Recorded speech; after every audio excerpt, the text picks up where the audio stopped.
Assalamu alaikum everyone, and a very good morning, a very good Sunday morning. A very warm welcome to the honorable guest speakers, faculty members, staff and students. Thank you to each of you for being with us on the third day of our International Hybrid Conference, Imagining Sustaining Climate Crisis. We will start the day with the name of Almighty Allah, the most omnipotent, beneficent and sacred. من الشيطان الرجيم هو الله الذي لا إله إلا هو عالم الغيب والشهادة هو الرحمن الرحيم هو الله الذي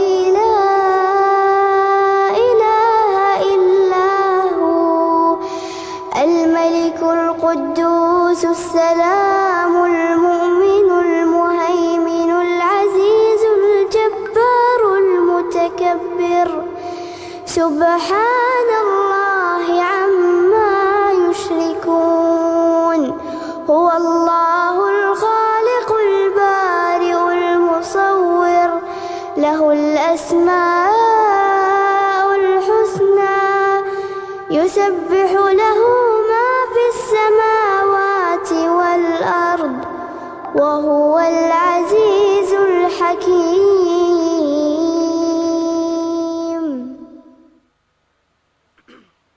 Alhamdulillah Rabbil Alameen. So we will start the day with Dr. Ziyong Fu, an associate professor, supervisor of Information Art and Design Department, Academy of Arts and Science, Tsinghua University. He is an Associate Dean of China, Italy Design Innovation Hub, Director of Art and Tech InnoZone of Tsinghua University. His research focuses on design futures and innovation tools, smart cities, and service design. He is the co-founder of Global Design Futures Network.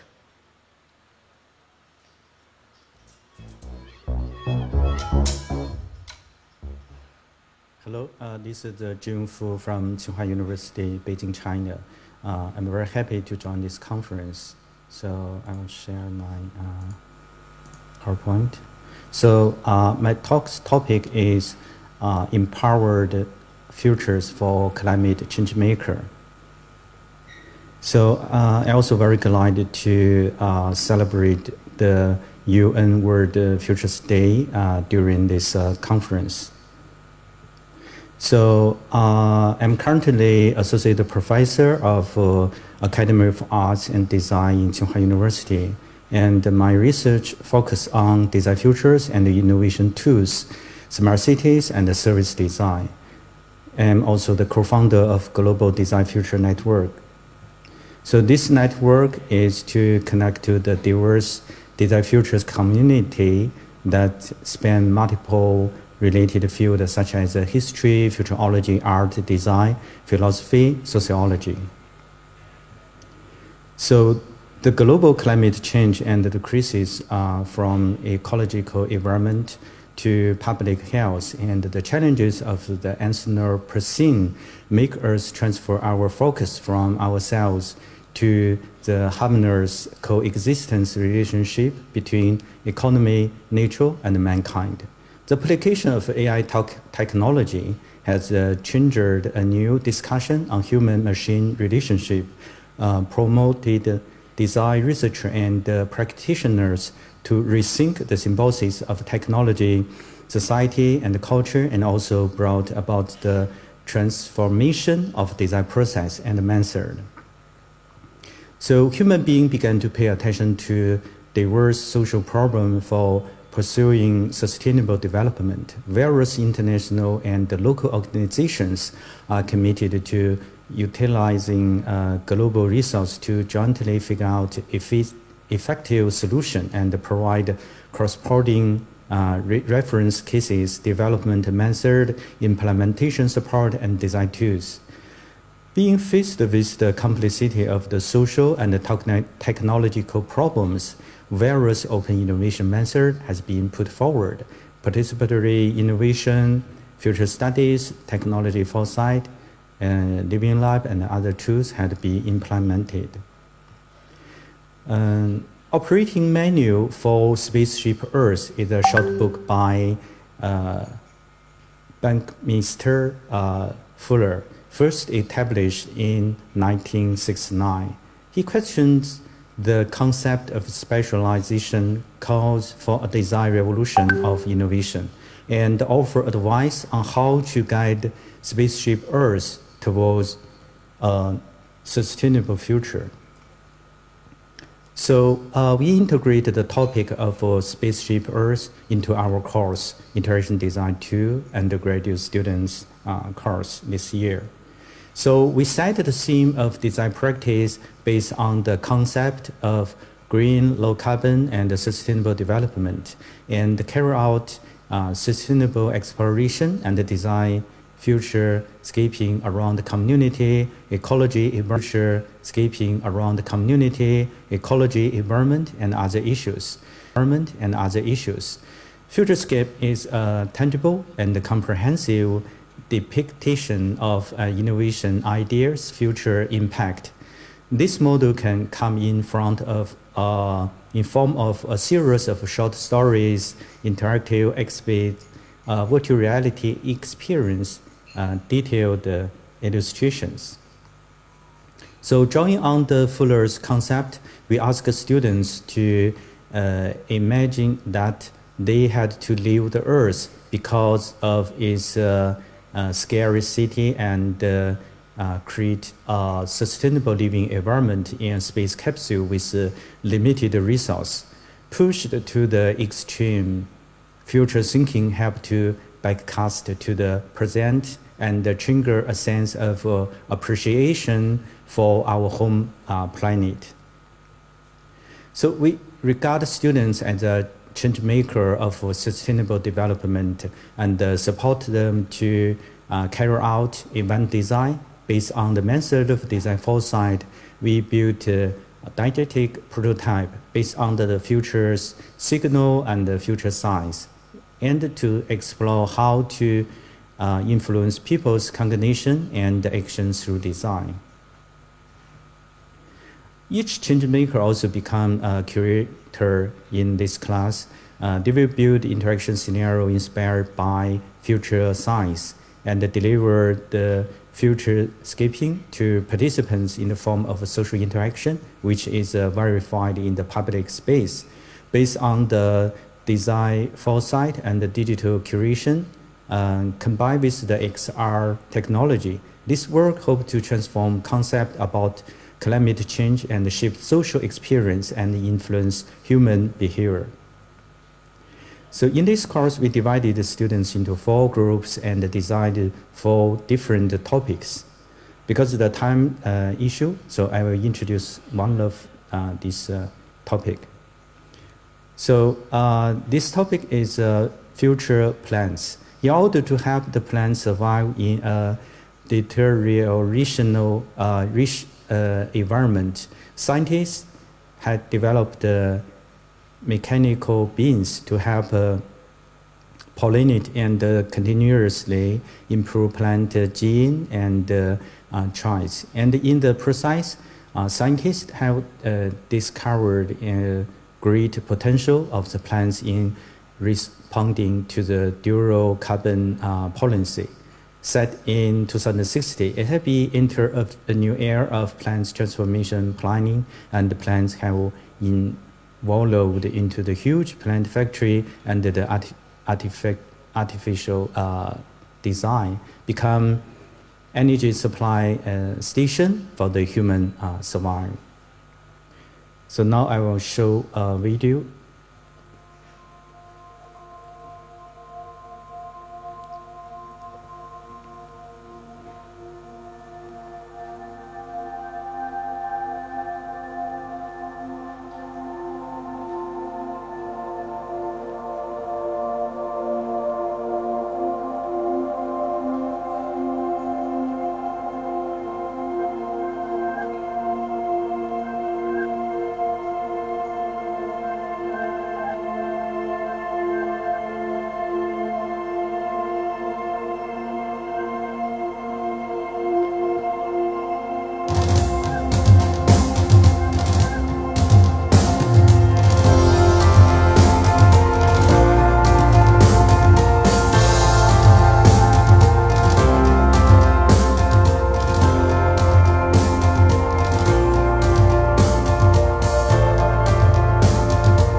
Okay.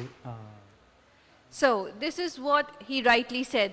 The application of AI technology has triggered a new discussion on human-machine relationship, promoted design researchers and practitioners to rethink the symbiosis of technology, society, and culture, and also brought about the transformation of design processes and method. So we have with us our respected guest, Dr. Shah Jamal Alam, who is currently working as an associate professor and a founding faculty member at the Dahanani School of Science and Engineering, Habib University. He has worked on numerous interdisciplinary projects on climate change and adaptation, land use, drug use behavior, and HIV transmission. At Habib University, Dr. Alam teaches courses including computer science, energy, and climate change, historical and social thought, and social network analysis. He has also served at the University of Registrar at Habib University. Please, sir, we would like you to come on stage and share your thoughts.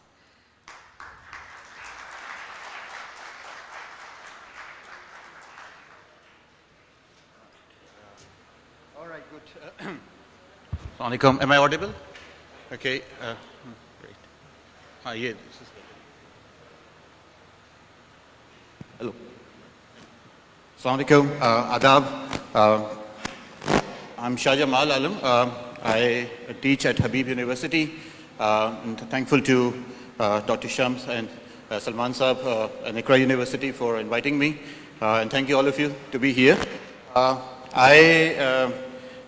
talk about my own work, but the title that I chose for this talk is something different, a bit different from this talk. It's called Beating Cassandra's Curse. How many of you have heard about Cassandra? Koi naam? It's a very famous name in the Greek mythology. Trojan War ka naam to suna hoga. Hai? So what happened in the Trojan War? Can anyone tell me? Maybe, yes.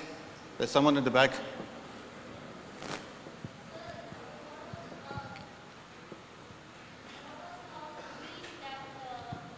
A king has liked the queen, and she was the wife of another king. So they both have to fight because of that queen.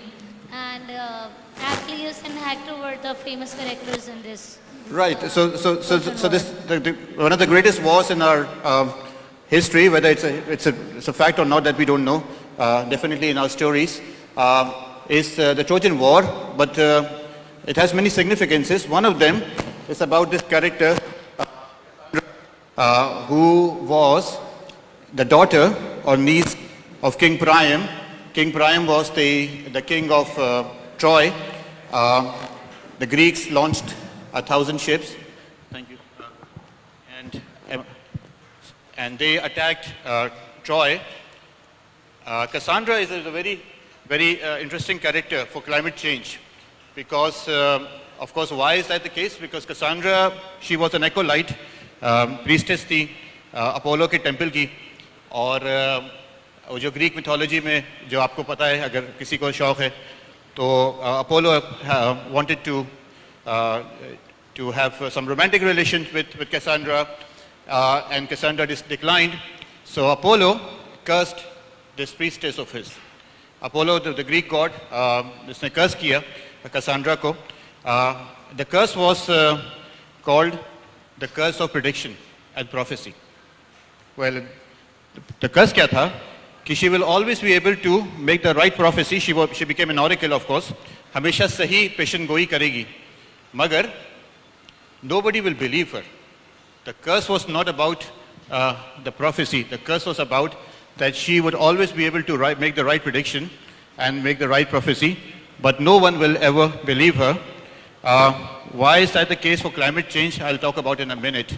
So what happened is that in the story, when the Greeks built a big Trojan horse, and the Trojan horse was right outside the gates of Troy, तो सबने कहा जी ये तो देखिए खुदा की तरफ से कोई हमें खुदाओं की तरफ से वो मिल गया है तोहफा, ये इस घोड़े को अंदर ले आए. And she was like yelling, in the story, that do not do not trust the Greeks, do not trust the Greeks. Nobody believed her. The rest of the story was that, the Greeks, they just completely ransacked Troy, destroyed it. There was no one who was listening to her. People who work in climate science are basically suffering from Cassandra's curse, actually have suffered from Cassandra's curse. What we know now as climate change, global warming, catastrophe, Anthropocene, that is not something that is recent. People have known this for more than 100 years. Scientists, including someone like me, I am in the very younger generation, have been talking about for the last 70, 80 years, even more than 100 years. No one was paying any attention to them. Climate scientists have been basically accused. They have been brought to litigation that they are creating hoaxes. जनाब false किस्म की बातें करते हैं, कहते हैं कि दुनिया तबाह होने वाली है, global warming आ रही है, world का flooding आ जाएगी. No one believed them. So how can you beat the Cassandra's curse? So I'll tell you about that here. Of course, we have to survive, so we can't just let the Greeks take away Troy. This is a poem. Some of you should read it. Yet why should they know their fate? A very famous poem by Thomas Gray, the 17th century. Yet why should they know their fate? They say sorrow never comes too late, and happiness too swiftly flies. Thought would destroy their paradise. No more, where ignorance is bliss. It is folly to be wise. So now I'm going to be talking about, this is very important, right? So this is a picture from University of Michigan Ann Arbor's museum showing Cassandra pulling her hair. If you are talking to a climate scientist right now, someone who is an environmentalist, who works with a climate change activist, they are exactly like this thing, trying to beat this curse. How do you beat it? Understand this thing. We are at the height of technology. Technology historically, and I am a technologist, I teach computer science, I am a professor of AI. Technology has never been a problem when it comes to dealing with complex problems. We always have somehow found technological solutions. The problem is our understanding of human social behavior. We would think that we understand it. It's far more complex. Look at this thing. This is a graph over here. It would take the kind of a consumption जो burger American खाते हैं United states of America में, अगर वही burger का size दुनिया का हर शख्स खाने लगे, उस कम से कम हमें 5 दुनिया चाहिए इतनी प्रोडक्शन करने के लिए. Again I am repeating this thing. जिस साइज का बर्गर मैकबैक, वो क्या होता है वो जनाब बिग मैक, वो हम एक एवरेज अमेरिकन खाता है दिन का, अगर दुनिया का हर शख्स 8 अरब की आबादी वो खाना शुरू कर दे, the earth cannot produce, this planet cannot produce that much amount of meat, that much amount of food. There's something sinister about this idea of growth. Let me tell you about this thing. Look at this curve on this side. It should be working right now. If you look at those countries on the right hand side, you can see something happening. The footprint, जिसको आजकल के ज़माने में ecological footprint या carbon footprint कहते हैं, 90% of the world's population is on the left hand side. They have a very little contribution. A very high inequality exists when it comes to our emission in carbon dioxide and and then other greenhouse gases. Let's move on. So the previous speaker who was talking about AI mentioned Anthropocene, and interestingly, when I was making these slides yesterday, I also thought, this is the thing that we need to be talking about. What is Anthropocene? एक लफ्ज़ है जो कि आजकल बहुत ज़्यादा इस्तेमाल होने लगा है. Anthro means human, the age of human, and humans have been around for very little time compared to the age of this planet.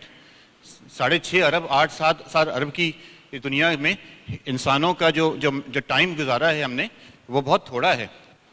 But somehow, something has happened in the last 100 years that humans have become such a big force that now the entire planet is being affected by these people called human beings, you and I. We are now in the age of Anthropocene, the age of the humans. Everyone on this planet is affected by humans. You, I, hum to hi humans. Chiran, Parind, Pahad, ecology, everything that is in this planet is now being touched, affected, damaged by the human beings. We are in the age of Anthropocene. ये बहुत important है क्योंकि यहाँ पे AI और machine learning तो हम इस्तेमाल कर लेंगे, मैं भी करता हूँ, to understand what exactly happened to us. Look at this thing. Paul Crutzen, who died just a couple of years ago, he was a Dutch engineer and scientist, came up with this term about exactly 20 years ago. It seems appropriate to assign the term Anthropocene to the present in the way human-dominated geological epoch. इंसान जो है वो बहुत छोटी सी उसकी हैसियत है. They have become such a force of nature कि now they think that they actually can disturb everything. They actually have been able to disturb everything. Some things that have been in equilibrium for millennia, जो चीज़ लाखों करोड़ों साल से नहीं disturb हुई, something that we have been able to achieve, unfortunately.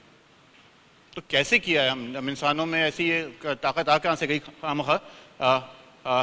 सबसे पहले तो ये शुरू कहाँ से हुई और ये बहुत important है. Some of you are computer science students, I'm sure some of you are social science students, some of you are futuristic studies students, but you need to understand the history first. Okay? Some people claim, of course nobody knows exactly when, where to pinpoint the age of human, but something said, okay, it's the birth of industrialization. The steam engine might be the way where, you know, we started producing things at a massive scale. Markets began to grow. Cities began to expand. Population started to sustain. This is where the age of humans started. Some people thought that it was the European discovery of North America. Plantations, massive exploitation. तो America में क्या हुआ है? Massive exploitation, genocide, massive cultivation of tobacco, potatoes. ठीक है, जो गोरे हैं, ठीक है, they actually have accumulated this wealth through extreme centuries of exploitation and genocide and culling. Yeah, some people thought that it actually goes back to a very even to 10,000 years. 10,000 साल से जब इंसान ने ज़राअत शुरू कर दी, एग्रीकल्चर शुरू की, this is exactly where the age of humans started. We started to produce things at a massive scale, bigger and bigger. Look at this thing over there. The earth is very old. It has gone through many epochs, geological changes. But somewhere at the top is where the Anthropocene is, where the human is starting. Understand the human behavior. What exactly did we do wrong? ऐसा क्या किया हमने 100 साल के अंदर, 70 साल के अंदर कि ये पूरी इस ज़मीन की हिस्ट्री में शायद ऐसा ही किसी ने किया हो. तो ज़रा सा देखते हैं आगे. I want you to understand this curve over here. It is true, it is something that we all need to understand. This is human population. Of course, we didn't have the data. Nobody knows about the human population data beyond for the last more than 100 years. Of course, this is all speculation. But we have data for the last 60 years. Look at this thing. It actually is growing at an unprecedented rate. कोई बहुत ही, ये देखें ज़रा सा. जब मैं, ज़्यादा मेरी उम्र नहीं है, ठीक है, ऐसा ना समझे कि बिल्कुल ही बूढ़ा हो गया हूँ. तो जब छोटा था तो उस वक्त कहते थे कि जी 2020 तक 6-6.5 अरब की आबादी होगी दुनिया में. अभी ये कितनी है? So I remember, you know, when I was young, that was a projection. They were saying, by 2020, by 2021, this is where we are. The world's population will be 6 billion. The world's population has more than doubled in my lifetime alone. It has gone beyond 8 billion as I speak. Yeah, something is happening. The way we are generating and creating, it is called an exponential curve. कुछ चीजें हम exponentially grow कर रहे हैं। अच्छा, तो जरा सा देखिए साहब,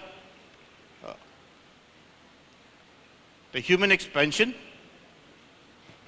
कैसे ये एंथ्रोपोसीन जो है वो क्रिएट किया हमने, बढ़ते चले गए, बढ़ते चले गए, मैसिव एक्सपेंशन। कोई दुनिया की जगह नहीं है जहां पे you will find humans over there, but there is a high inequality.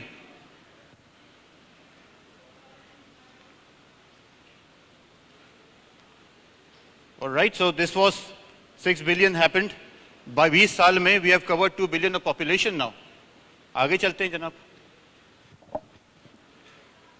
Something in the 20th century pushed everything at an accelerated rate. Everything that was happening to this planet, or we understand the way it was happening to this planet for millennia, हजारों साल में, something happened around the turn of the 20th century or after that. People who work in the growth, people who work in industry, people who like to talk about economic development, who like to talk about taraqqi, progress, they call it the great acceleration. Humans have made massive technological advancement. Every one of you have got these devices. Every one of you have got gadgets, technology. You can talk about it. Humans have never been like that before in the history of humankind. But for some people, it was not the great acceleration. What have we ended up into? It's an accelerated ruination. हमने accelerator दबा के सीधी अपनी जो ruin है, तबाही की तरफ, वो न सिर्फ आहिस्ता आहिस्ता गए हैं, बिल्कुल बहुत तेजी से गए। वो जॉन एलिया का शेर अभी मैं कल रात को लिख रहा था, तो मुझे आ गया कि याद कि मैं भी बहुत अजीब हूं, इतना अजीब हूं कि बस खुद को तबाह कर दिया और मलाल भी नहीं। Complete nihilism is what the humans are about right now. There is a fetish, और मैं इसलिए कह रहा हूं कि मैं कंप्यूटर साइंटिस्ट हूं, by training of course. There is a complete fetish about growth, about technology and the use of it. Somehow we think that we need to keep on running and progressing. All right? Somehow we think that the world needs to keep on progressing. We need to think differently. Something happened around 1992, finally after the ruination of the Amazonian rainforest and the tropical rainforest in South America. The United Nations had to wake up, finally. Some of you may know it, just a little history. उन्होंने कहा जी एक panel बना देते हैं, inter governmental panel for climate change, ICPC कहलाता है ये, IPCC. For 20 years, and I was part of the bigger consortium, of course, when I was working in Edinburgh some years back, 10 years back. For 20 years, this panel of scientists, of activists, of human social workers, all of these people were trying to make a case against degrowth, cutting down carbon emission, slowing down growth, stop it, this is madness. They were all suffering from the Cassandra's curse. इन बेचारों को तो axon जैसी कंपनियों ने जो है वो court में भी ले गए कि जी ये सब झूठ बोल रहे हैं, ये ऐसा कुछ नहीं हो रहा, ट्रम्प जैसे लोग जब हमारे दौर में आ गए. Nothing is happening, the world is doing fine. You had this snow in New York 2 years ago. Why is that global warming happening? If global warming was happening, there wouldn't be any snowfall in New York. This is what the kind of a thing that they were talking about here. We had to beat this thing. कैसे beat करेंगे? पहली बात तो ये है कि क्या ये ग्लोबल वार्मिंग या क्लाइमेट चेंज जो है, इज इट अ रियलिटी या इट्स जस्ट सम कुछ साइंटिस्ट हैं वो समझते हैं कि ऐसा होता है? Do you think it's a reality? How do you know it is a reality? Who told you that?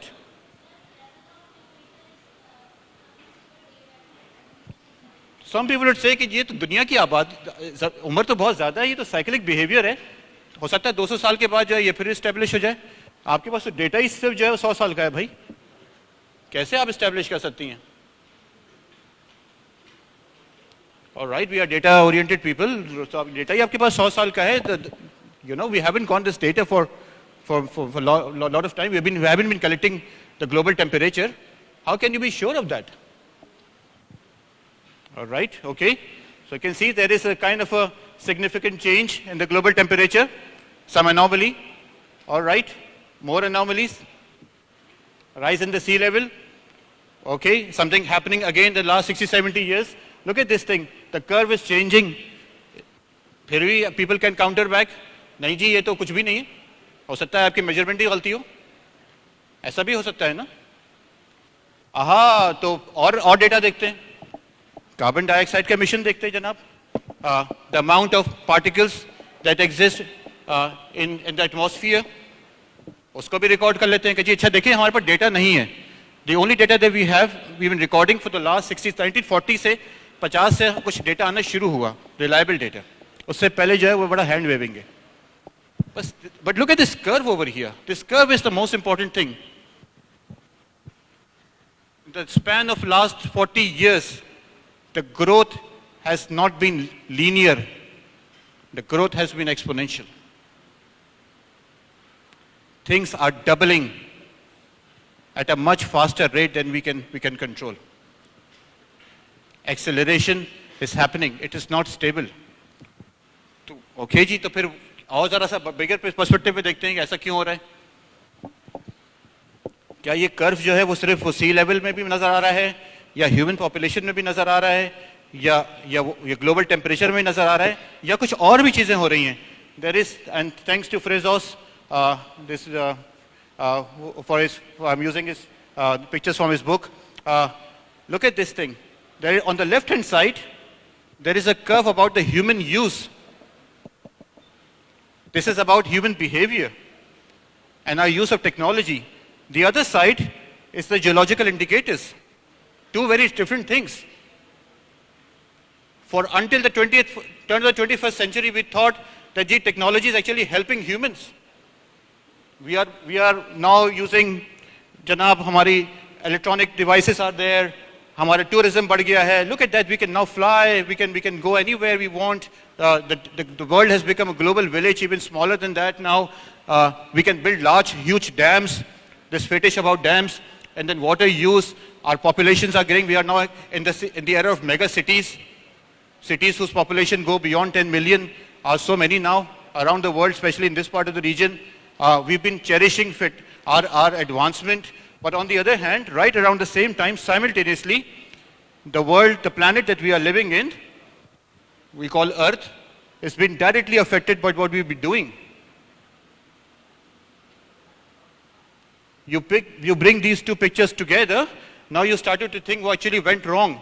It was not the lack of technology, or AI, or machine learning, or data science, or any other thing that actually can prevent us.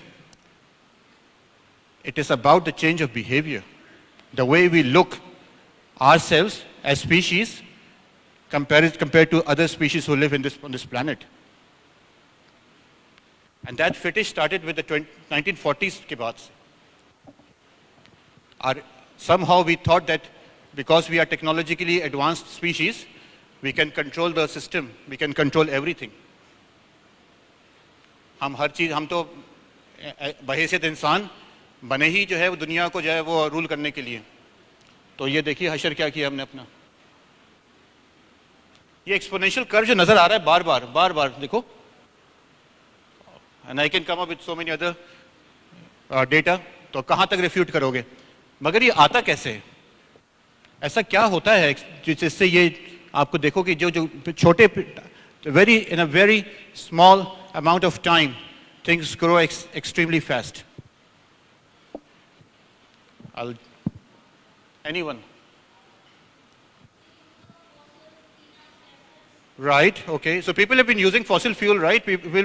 For some time, people have been using burning trees, biofuels since the age of, since humans discovered fire. यही तो कहते थे लकड़ी जला के तो ईंधन इस्तेमाल करते थे. तो क्या ऐसा क्या चेंज क्या आ गया हमारे इस्तेमाल में? कोयला भी इस्तेमाल करते थे, कोई आज से तो नहीं शुरू किया. तो इंडस्ट्रियल रेवोल्यूशन ने क्या चीज चेंज कर दी? या सेकेंड इंडस्ट्रियल रेवोल्यूशन? इंडस्ट्रियल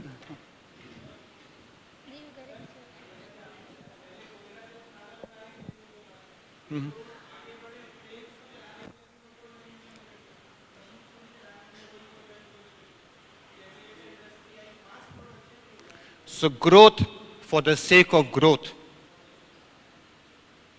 जब चीजें feedback में आना शुरू हो जाएं, that you are producing something because you can invest it back to actually produce something even more. Your purpose of producing something, चाहे वो human population हो, चाहे वो गाड़ियों की तादाद हो, या चाहे आपके हवाई जहाज हो या कुछ और हो. The purpose of growth is to actually make profit and put that profit back into the system so that you can actually earn even more profit. This is where you end up with an exponential growth.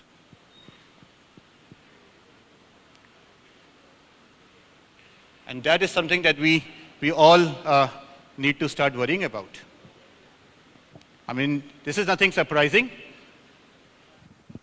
We in Pakistan, our contribution is less than 1%. If you go back 20 years, it is even less than 0.5%. हमारा तो बहुत ही थोड़ा सा contribution है, सबसे ज़्यादा भुगतते हम लोग हैं. भुगतने का हमारा रिस्क सबसे ज़्यादा है. We are the most vulnerable part in the world, one of the most affected by climate change. But look at the culprits over here. For the last 60, 70 years, there has been a high inequality when it comes to contributing to global temperature. 90% या 85 से 90% contribution is coming from what you call as the West or the industrialized world. The ironic part is that they are also the most capable of dealing with climate change, unfortunately. The ones who actually have put everyone on brink of extinction and tabahi are also have the full capability or the best capabilities to deal with the impact of climate change. We, people like us, who've got a very, very, very minor contribution, have no capability to deal with these things. Likewise, people in Africa and other places as well. Look at this thing. Again, an exponential curve. It's a negative exponential curve. China and United States and Russia and Japan and the Middle East, of course, extreme inequality over here. Right. Okay. So how do we deal with this thing? Yeah. Let me just move on. So right now, I want you to focus on this curve. This was the annual carbon emission. United States was the dominant force until 1945. Right now, it's been surpassed. This is the world's total contribution when it comes to coal. China is the leading player at the moment.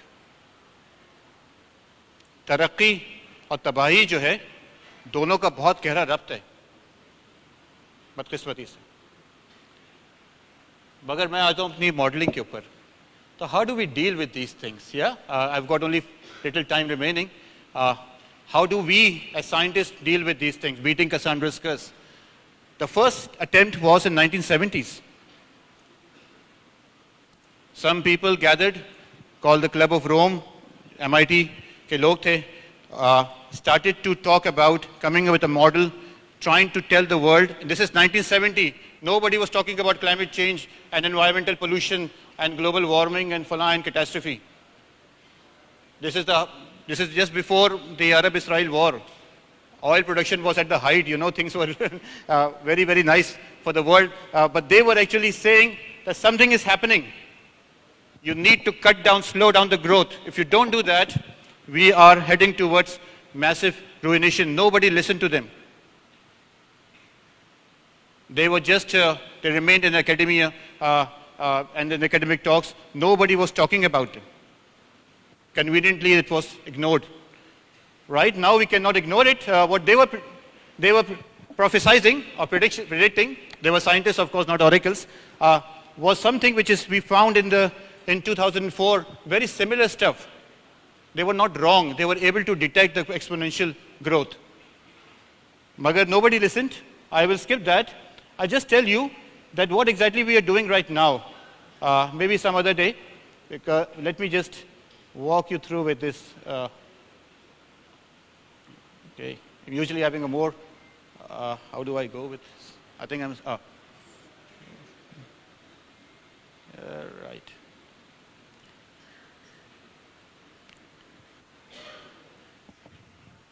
एक छोटा सा आपको सिर्फ glimpse बताना चाहता हूँ और यहीं पे ख़त्म कर दूंगा। वो कहते हैं जी कुछ करना चाहिए, हमारे पास टेक्नोलॉजी है, climate we can work together, we can fight and we can find solutions to climate change. Yes, we should, but understand the complexity that you are dealing with.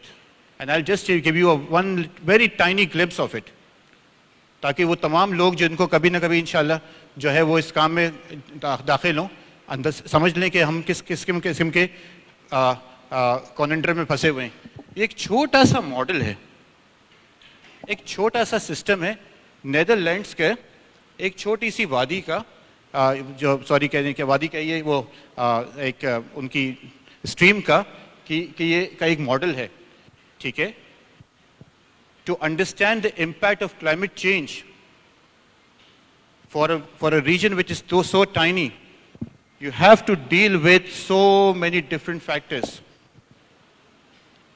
And I'm talking about Netherlands, where the data is supposed to be the best that you can imagine. We are so uncertain about it. हमें नहीं पता कि जी हमारी hydrology कैसे काम करेगी, हमें नहीं पता कि हमारे प्लांट्स कैसे रिस्पॉन्स करेंगे, हमें नहीं पता कि हमारी गवर्नमेंट्स की पॉलिसीज क्या होंगी। When you are trying as a scientist to make sense and come up with some projections, what is going to be the world look like in 2050, believe me, the world is in a very uncertain place. But क्या करें फिर, छोड़ दें? नहीं कुछ छोड़ सकते ना। पाकिस्तान के अगर इस तरह का मॉडल बनाए तो हमारे पास तो हमारे हाथ से निकल जाए, मगर there is no way we can stop that. We have to keep on working. There are so many factors when it comes to understanding climate change. Bring all your technology to understand it first, but understand the human behavior first. There is no other way to deal with climate change but to understand that all of these things, your economic activities, your behavioral activities as an individual, as a group, as a collective, and its impact on the environment, they are all coupled. जिस दिन ये चीज समझ में आ गई दुनिया में हम सबको, we will be able to find some better solutions. Everything that I'm doing over here is making an impact somewhere, somehow. So climate science is not physics. It's not even computer science. It's not even machine learning. It's a very hard science. It's a very hard science because, and Murray Gell-Mann just died a few years ago, said, imagine how physics would be so difficult. Agar ye jo electrons that we are working with could start to think, any model, any prediction that comes every 2 years in a COP conference, every target that a COP conference set, we are unable to meet it. आज तक कोई ऐसा target नहीं हुआ कि हमने कहा कि जी 10 साल के बाद हम यहाँ पहुंच जाएंगे, क्योटो प्रोटोकॉल से लेकर आज तक हम नहीं मीट कर सके। There is a reason. कोई बता सकता है कि ऐसा क्यों होता है? वो तमाम के तमाम टारगेट्स कहते हैं कि जी इतना % कट कर जाएंगे 2050 तक, कभी भी नहीं कर पाते, स्लो हो जाते हैं। बस ये आखिरी सवाल ये समझ लो and then I will conclude. There is a reason why all of our targets are unmet, we are always delayed, there is always a time lag. What is causing that thing to be slowed down? Yeah, I'm talking about the climate change. So every second year there is a pledge, right? When there is a COP conference, we want to cut down the carbon emission by 40% by 2020. It's a target, and most countries, you will find they will fail to achieve that target. There is a reason to understand that. It's not about technology.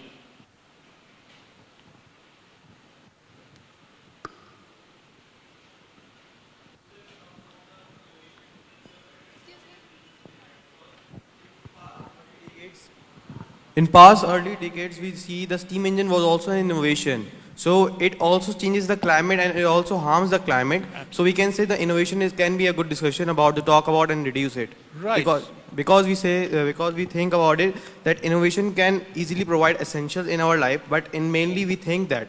But somehow innovations are producing so much affecting our climate in that ways. We can say that. When humans respond, they are slow to respond. Humans think, they resist.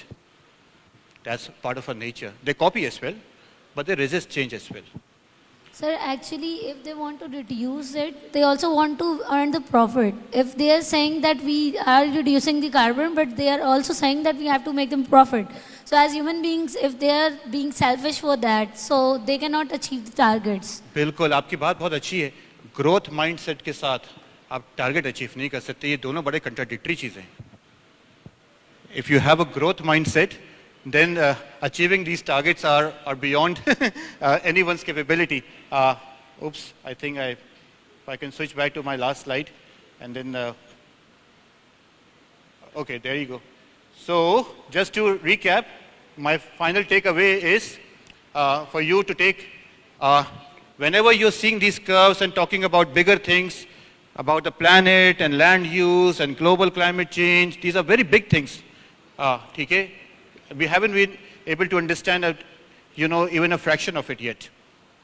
But understand this thing, they are all resulting from human activities, but not individual activities alone. It is the interaction of humans, how we deal with things, that causes these problems. Number one, understand that your impact, your activities are not in silo, independent nahi hai. How you as an individual can be humble and thinking that no, you cannot control the system. You are part of the system. There's no control mechanism, koi control nahi hai. Control karne ki kaam se chhod dein. We need to start thinking about the final thing, which is about degrowth. तो जब हमारा 20वीं सदी शुरू हुई, it was a fetish about growth. By the turn of the 1970s के 1980s तक, we started to understand things differently. There was a case build होते आज तक पहुँचे. There should be a limit to growth. The earth cannot sustain. Everyone is living the way Americans live. I'm not talking about American in general. America is two continents, or United States of America. If everyone starts to living the way a developed country lives, then the earth cannot sustain it. Cut down. And the third thing to go for now is reparation and degrowth. We start talking about reparation and start talking about degrowth, deceleration. Thank you. I will.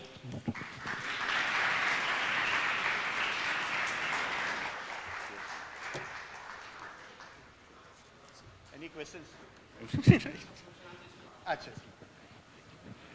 Thank you so much. Thank you so much, Dr. Shah Jamal. This is mine. Yeah. No, this is mine. This is mine. Yeah. Okay. It's okay. It's okay. Thank you so much, Dr. Shah Jamal Alam. मैं बहुत अजीब हूँ और इतना अजीब हूँ कि बस खुद को तबाह कर लिया और मलाल भी नहीं. So, Earth's changing climate is a combination of natural variation and human impact. So, what will help us out? Future literacy is just not there to fulfill the immediate human needs. Future literacy is the capability. It is the skill that allows people to better understand the role of future in what they see and do. Future literacy empowers the imagination, enhances our ability to prepare, recover, and invent as changes occurs. So I will invite on stage Senator and former Federal Minister, Honorable Javed Jabbar Sahab. Senator Javed Jabbar has distinction in diverse fields. He is a public intellectual who makes contributions to leading think tanks, research centers, and public forums on a range of subjects. He has received numerous international and national honors for his contributions and achievements. His 16th book, What is Pakistaniyat?, is prescribed in leading education and training institutions. So I will invite on stage Senator Javed Jabbar Sahab.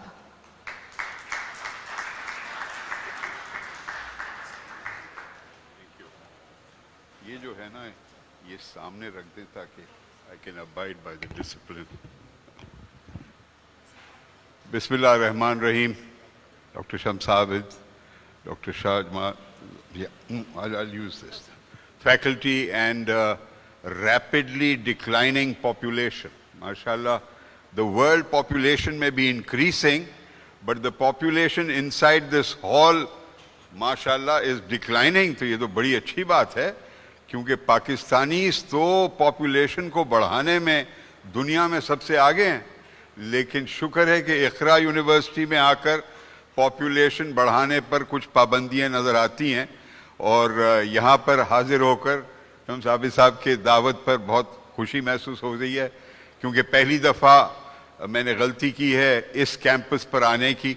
इससे पहले शर्फ हासिल हुआ है Iqra university की जो original campus है वहाँ जाने का.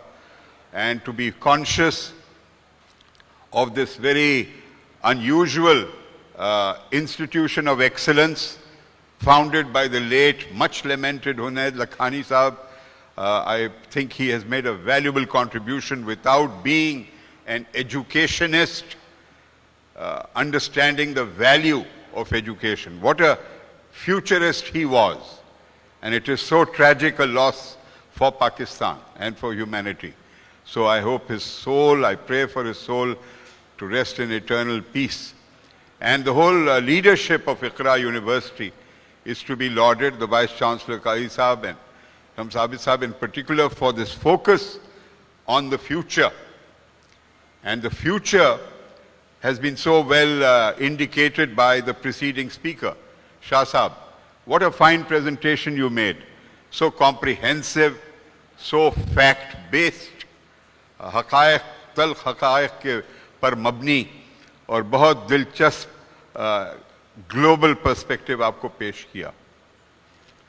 मैं भी बड़ा इंट्रीग्ड हूँ to think about the future in terms of the theme of this conference. And I want to laud the organizers of this conference for bringing together speakers in the previous 2 days who I'm sure have enlightened you with a lot of insights and prepared you, just as the preceding presentation. मुझसे अब कबल जो हुआ है presentation, वो बहुत खूबसूरती से एक दुनियावी सतह पर एक दायरा आपके सामने पेश करता है. लेकिन इससे कबल के मैं मुस्तक़बिल की बात करूं या मौजूदा हाल की बात करूं, मुझे हमेशा ये एहसास होता है कि क्योंकि हम मुस्तक़बिल को नहीं जानते, खदशाहत ज़रूर रखते हैं. ये जो बहुत ही ख़तरनाक इंडिकेटर्स दिखाए गए कि मुस्तक़बिल क्या होगा, लेकिन हम अपने माजी को भी सही तौर पे पूरी तरह नहीं जानते. History is a mystery to my mind.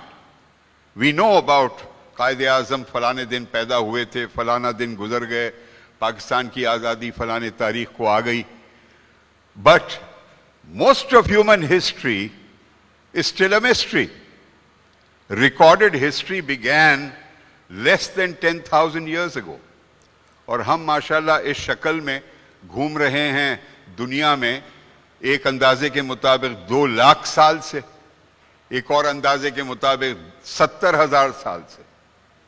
तो हमें 60,000 से ज़्यादा, 60,000 साल से ज़्यादा कि हमें तारीख का कुछ पता ही नहीं, except through examining fossils, conducting archaeology, ढूंढ ढूंढ कर हड्डियों को उनकी कार्बन डेटिंग कर कर, सरमाइज कर कर, और जहां हम आते भी हैं रिकॉर्डिंग ऑफ हिस्ट्री पे, तो माशाल्लाह इतने वो सोफिस्टिकेटेड थे, बावजूद इसके कि उस वक्त ना गाड़ियां थी और ना सेल फोन थे, कि मोहनजोदारो, जिसमें हमें इतना फख्र है कि हमारे सरजमीन का हिस्सा है, हमें विरसे में मिला है, उसकी स्क्रिप्ट इतनी कॉम्प्लेक्स है कि आज तक उसे डिसाइफर नहीं कर सके.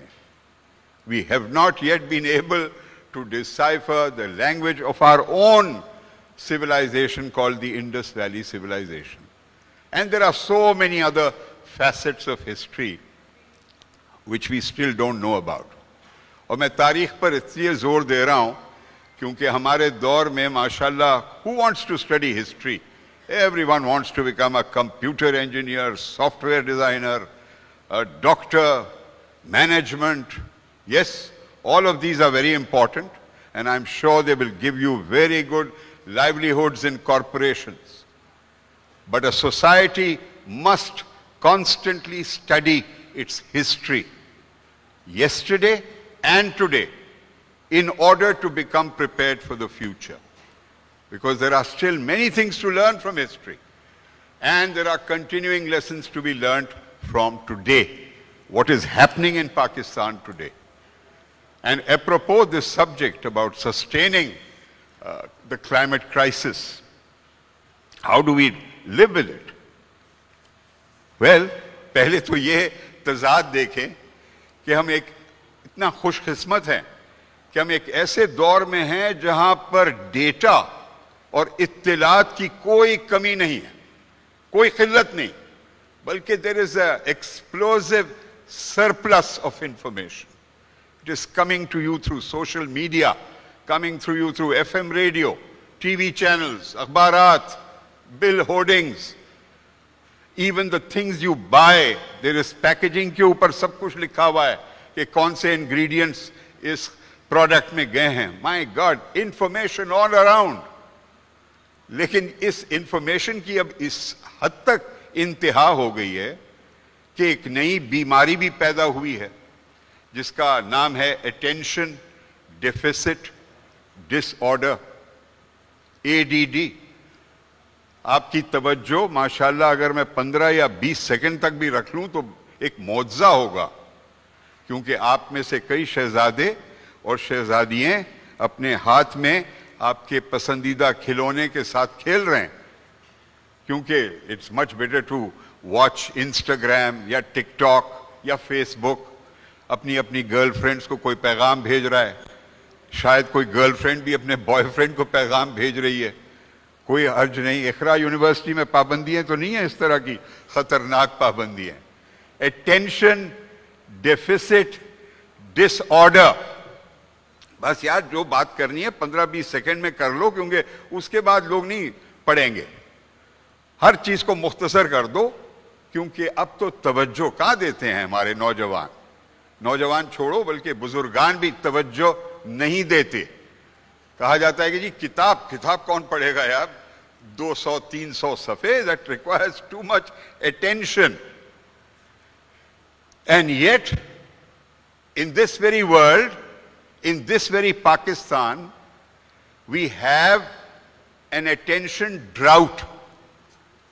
कहद, इत्तिलात की कमी, और इस मौजू के साथ उसका गहरा ताल्लुक है. मसलन आपने सस्टेनेबल डेवलपमेंट गोल्स का नाम सुना है? अच्छा, गनीमत, जबरदस्त भाई. 17 हैं वो. हाँ, 17 सस्टेनेबल डेवलपमेंट गोल्स हैं. उसके अगर आप 5 सोशल सस्टेनेबल डेवलपमेंट गोल्स को ले लें तो उसके कुछ हमने बनाए हैं पाकिस्तान में 81 इंडिकेटर्स कि हम तरक्की कैसे कर रहे हैं गोल की तरफ. 81. According to the latest survey conducted by a think tank of which I happen to be chairman, it's an independent research center. I hope you have a copy of this in your library, or you go on the website, the Social Policy and Development Center. We set it up about 26 years ago. Dr. Hafiz Pasha, मैं और दीगर और लोग. और जब हमने conduct किया सर्वे और पता किया तो पता चला आउट ऑफ 81 इंडिकेटर्स जो हम तय कर चुके हैं सारी दुनिया के साथ, हमारे पास सिर्फ 34 इंडिकेटर्स के बारे में इत्तिलात है. चाहे वो हेपेटाइटिस सी का इंसिडेंस खास एज ग्रुप्स में क्या है, चाहे वो इन्फेंट मोर्टेलिटी की वजूहात, can they be traced to the moment of delivery of the child or postnatal conditions. Great paucity of information. तो हैरत अंगेज बात, हर जगह इत्तिलात एंड येट हर जगह डेटा की किल्लत. और जब डेटा की किल्लत होती है तो ना मंसूबे सही बनाए जा सकते हैं और ना सही तौर पर आप मुस्तकबिल की तरफ सफर कर सकते हैं. So it's a remarkable paradox. आजकल जो सारी गुफ्तगू है क्लाइमेट चेंज पर, कार्बन एमिशंस पर, बहुत दुरुस्त है और होना चाहिए. لیکن ساتھ ساتھ اس کی وجہ سے one of my very basic concerns is with a subject called biodiversity conservation. یعنی کہ اس دنیا میں جو لاکھوں اربوں کی تعداد میں زندگی رکھنے والے مختلف ہستیاں ہیں، چاہے وہ کیڑا مکوڑا ہو، چاہے ہاتھی ہو، چاہے پرندہ ہو، چاہے انسان ہو، اس سب کو جب آپ ملاتے ہیں تو اس کو کہتے ہیں بایو ڈائیورسٹی. اور اس بایو ڈائیورسٹی پہ جو متاثر کیا ہو رہا ہے، not only because of climate change, but as very correctly pointed out, because of human actions. ایک جیتا جاگتا یا نہیں جیتا جاگتا مثال کا تجربہ میں آپ کو پیش کرنا چاہتا ہوں.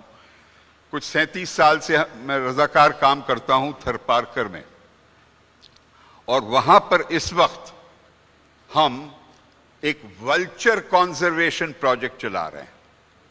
ولچرز کو کنزرو کرنے کی کیا ضرورت ہے؟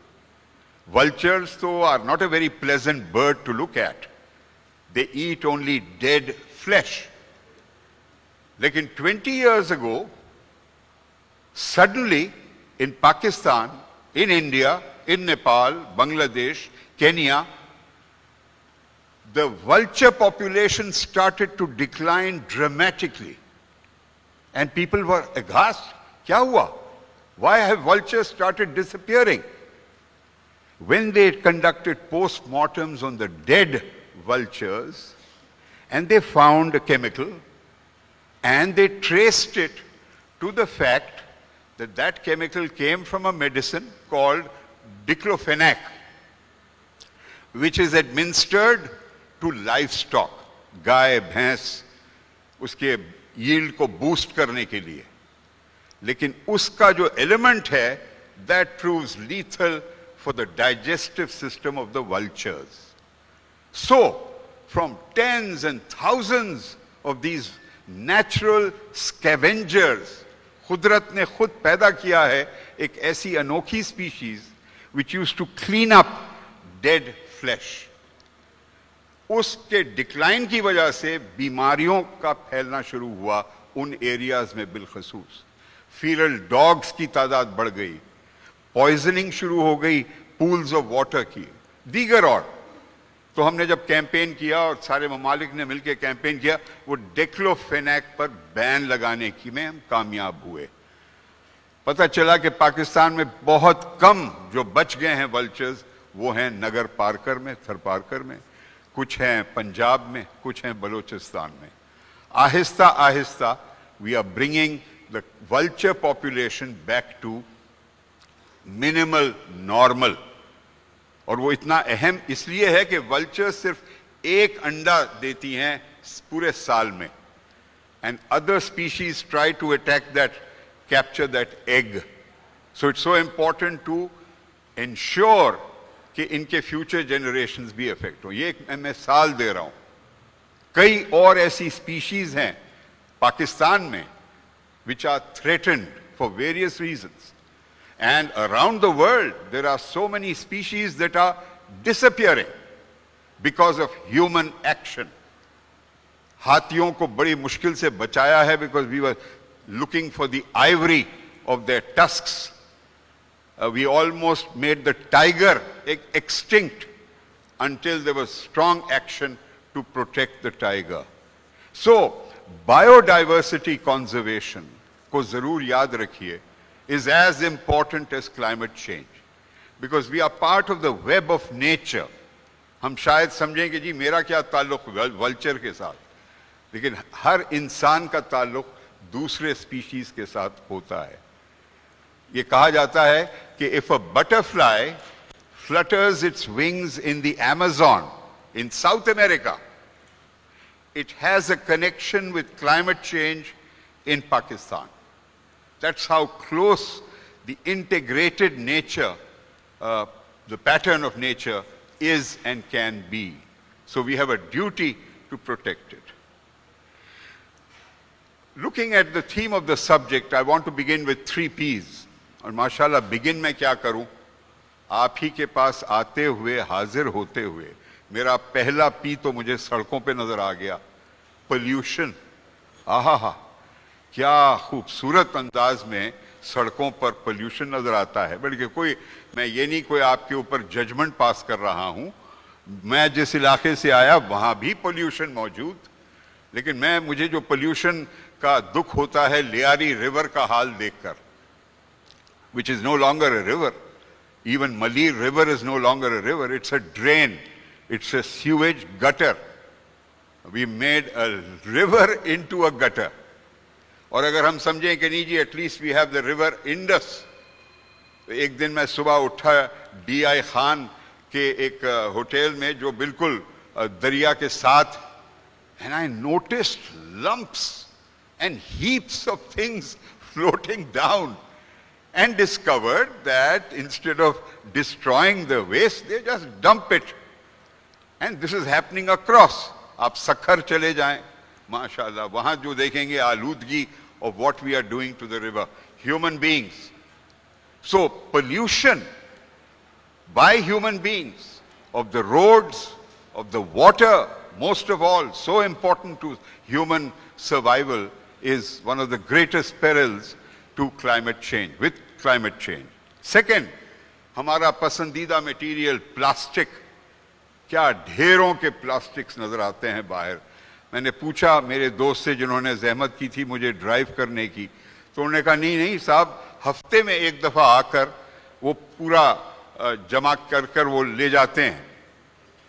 بٹ پھینکتا کون ہے؟ یہ کوئی امریکی سازش نہیں ہے. حالانکہ امریکہ کا سازش ضرور ہوگا ہمارے معیشت کو ایک شکل دینے میں. It is individual action. We have become so addicted to plastic. Instead of taking ایک کپڑے کا تھیلا لے جا کر اپنی شاپنگ اسی کپڑے کے تھیلے میں واپس لائیں, ہم شاپر لینا چاہتے ہیں. شاپر کے بغیر زندگی پوری نہیں ہو سکتی. And then the brevity of the use of that plastic. You use it for barely 5 seconds, 5 hours, and then you throw it away. چاہے پیکیجنگ ہو, چاہے بیگز ہو.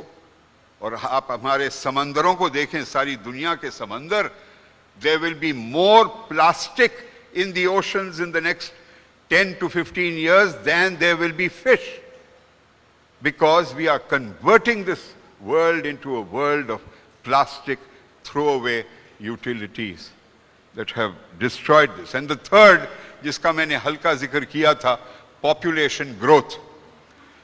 شاہ صاحب نے بہت اچھے انداز میں دنیاوی سطح پر بتا دیا کیا حال ہو رہا ہے. 8 ارب لوگ ہم پہنچ چکے ہیں, لیکن ماشاءاللہ پاکستان کا حال دیکھیں, جہاں پر ہمارے برادرانہ مسلمان ملک ایران, جہاں پر تھیوکریسی ہے, جہاں پر ایک غیر منتخب آیت اللہ ایک منتخب پارلیمنٹ کو ویٹو کر سکتے ہیں, وہاں پر ان کی پاپولیشن گروتھ کو کم کر دیا گیا. وہاں پر بڑی مدت تک کوئی بھی جوڑا جو شادی کرنے والا ہو, اس کا نکاح جب تک نہیں پڑھا جاتا تھا جب تک کہ مولوی صاحب یا جو بھی ان کو لیگلائز کرنے والے تھے وہ سوال نہ پوچھیں کہ آپ دونوں کو خاندانی منصوبہ بندی کے بارے میں علم ہے, آپ کو علم ہے کہ کہاں آپ کو جانا ہے اس کے بارے میں مشورہ کرنے کے لیے. تو جب وہ ایگزیکٹ آنسر دیتے تو پھر جا کے شادی سالمائز ہوتی. ایران, ٹرکی, ملیشیا, انڈونیشیا, بنگلہ دیش, all have managed to bring down population growth. لیکن ماشاءاللہ پاکستان سب سے سست, اب جا کر شاید ہم 1.92% پہ پہنچے ہیں, جبکہ بنگلہ دیش is now coming to 1% population growth. بنگلہ دیش جو کہ 50 سال پہلے ہماری آبادی سے زیادہ آبادی تھی, اکثریت ان کی تھی مشرقی پاکستان میں, آج ہم ان سے بہت آگے پہنچ چکے ہیں. اور سانحہ یہ ہے کہ جب آپ سروے کرتے ہیں, جیسے پاپولیشن کاؤنسل کے لیے ہم نے کیا, تو پتہ چلا کہ یار یہ اس میں ابھی تک تو میں 67 منٹس تک تو نہیں بول رہا ہوں نا, یہ اچھا یہ ان کے گناہوں کا بھی حساب میرے ساتھ لگا دیا گیا ہے. تو میں چوکس رہوں گا کہ میں اپنے لمٹ سے حدود سے اوپر نہ جاؤں. جی, تو ہم نے جب سروے کیا تو پتہ چلا جہاں ایران میں 7 یا 8 شادی شدہ جوڑے کانٹراسیپٹیو استعمال کرتے ہیں, 8 out of 10, and that's the average, most of them, 6 out of 10, 7 out. Pakistan میں only 3 out of 10 use contraceptives. But 4 more couples want to practice family planning, but they don't know where to go. They don't have access. They have fears کہ ہم اگر یہ کریں گے تو ہمارے ساتھ یہ ہو جائے گا وغیرہ وغیرہ. Sheer ignorance and lack of facilities and services at most government hospitals. کیونکہ انہوں نے فیملی پلاننگ اور ہیلتھ کو تقسیم کر کے الگ کر دیا تھا. And therefore most people who go to a government hospital don't have access to family planning. So we have to do something about that. There are also 3 C's. The first is construction. کیا مزہ آتا ہے, نئی نئی building بن رہی ہیں, عمارتیں کھڑی ہو رہی ہیں. کوئی کراچی کو دبئی بنانا چاہتا ہے, کوئی سمجھتا ہے کہ جب تک بلڈنگ نہیں بنے گی تو اس کی علامت نہیں ہے کہ یہ ترقی ہو رہی ہے. کنسٹرکشن, بس اس حد تک اب کنسٹرکشن کا ایک ہوس ہو گئی ہے کہ we are eating up our agricultural land because of population growth. After all, expansion is required. We are going vertical, but also clogging up water supply, sewage supply, other supplies. But construction ka jo ek mania ho gaya hai, I think we need to reconsider this and to go for much more ecologically respectful construction. The second is consumption, جس کا ذکر اس سے پہلے والے presentation میں بھی بڑا خوبی کے ساتھ ذکر کیا. ہائپر کنزمپشن کیا ہے؟ وہ ایک ایڈورٹائزنگ سلوگن تھا نا, حالانکہ میں خود I am guilty of having been part of advertising, اور اس میں کوئی شرم کی بات نہیں ہے اگر آپ ایتھیکلی کریں. لیکن شکر ہے میں نے یہ الفاظ نہیں لکھے, دل مانگے مور. ہائے ہائے ہائے, کیا بات ہے جی, دل مانگے مور. اب دل پیٹ بھی نہیں, دل مانگ رہا ہے آپ کا. ہر چیز جتنا کہ زیادہ نہ ہو آپ خوش نہیں ہو سکتے. جب تک کہ 1 بوتل نہیں 2 بوتل آپ جب تک نہیں پیئیں گے آپ خوشی کے دروازے کھول ہی نہیں سکتے. بچوں میں یہ ہوش ڈالا جاتا ہے from the age of childhood that the more you have, the more you grab, the more your parents buy for you. That is the way to make you smile. That is the way to make you feel happy. My God, this road to hyperconsumption, which is driven by the 3rd C of capitalism. ساری دنیا اس وقت except for China کتنا wise تھا. جب communism Soviet union میں ایک نئے بحران کی طرف بڑھا 1990 میں, تو مائیکل گورباچوف جو کہ بہت ایک ویژنری لیڈر تھے, انہوں نے سمجھا کہ اب اصلاحات کی بڑی ضرورت ہے. لیکن ایک بڑی تاریخی غلطی ہوئی ان سے, وہ بھی انسان تھے. یک وقت انہوں نے سیاسی کمیونزم اور معاشی کمیونزم کو تبدیل کر دیا. اسٹیٹ کو کہا کہ جی اب اسٹیٹ کا کوئی رول ہونا نہیں چاہیے اکانومی میں, ہر چیز نجی شعبے میں چلی جائے. حالانکہ وہ امپلیمنٹ انہوں نے نہیں کیا, but that was his approach. اور political communism, communist party of the Soviet Union, اس کو بھی ڈسمینٹل ورچولی کیا. جبکہ China was so wise.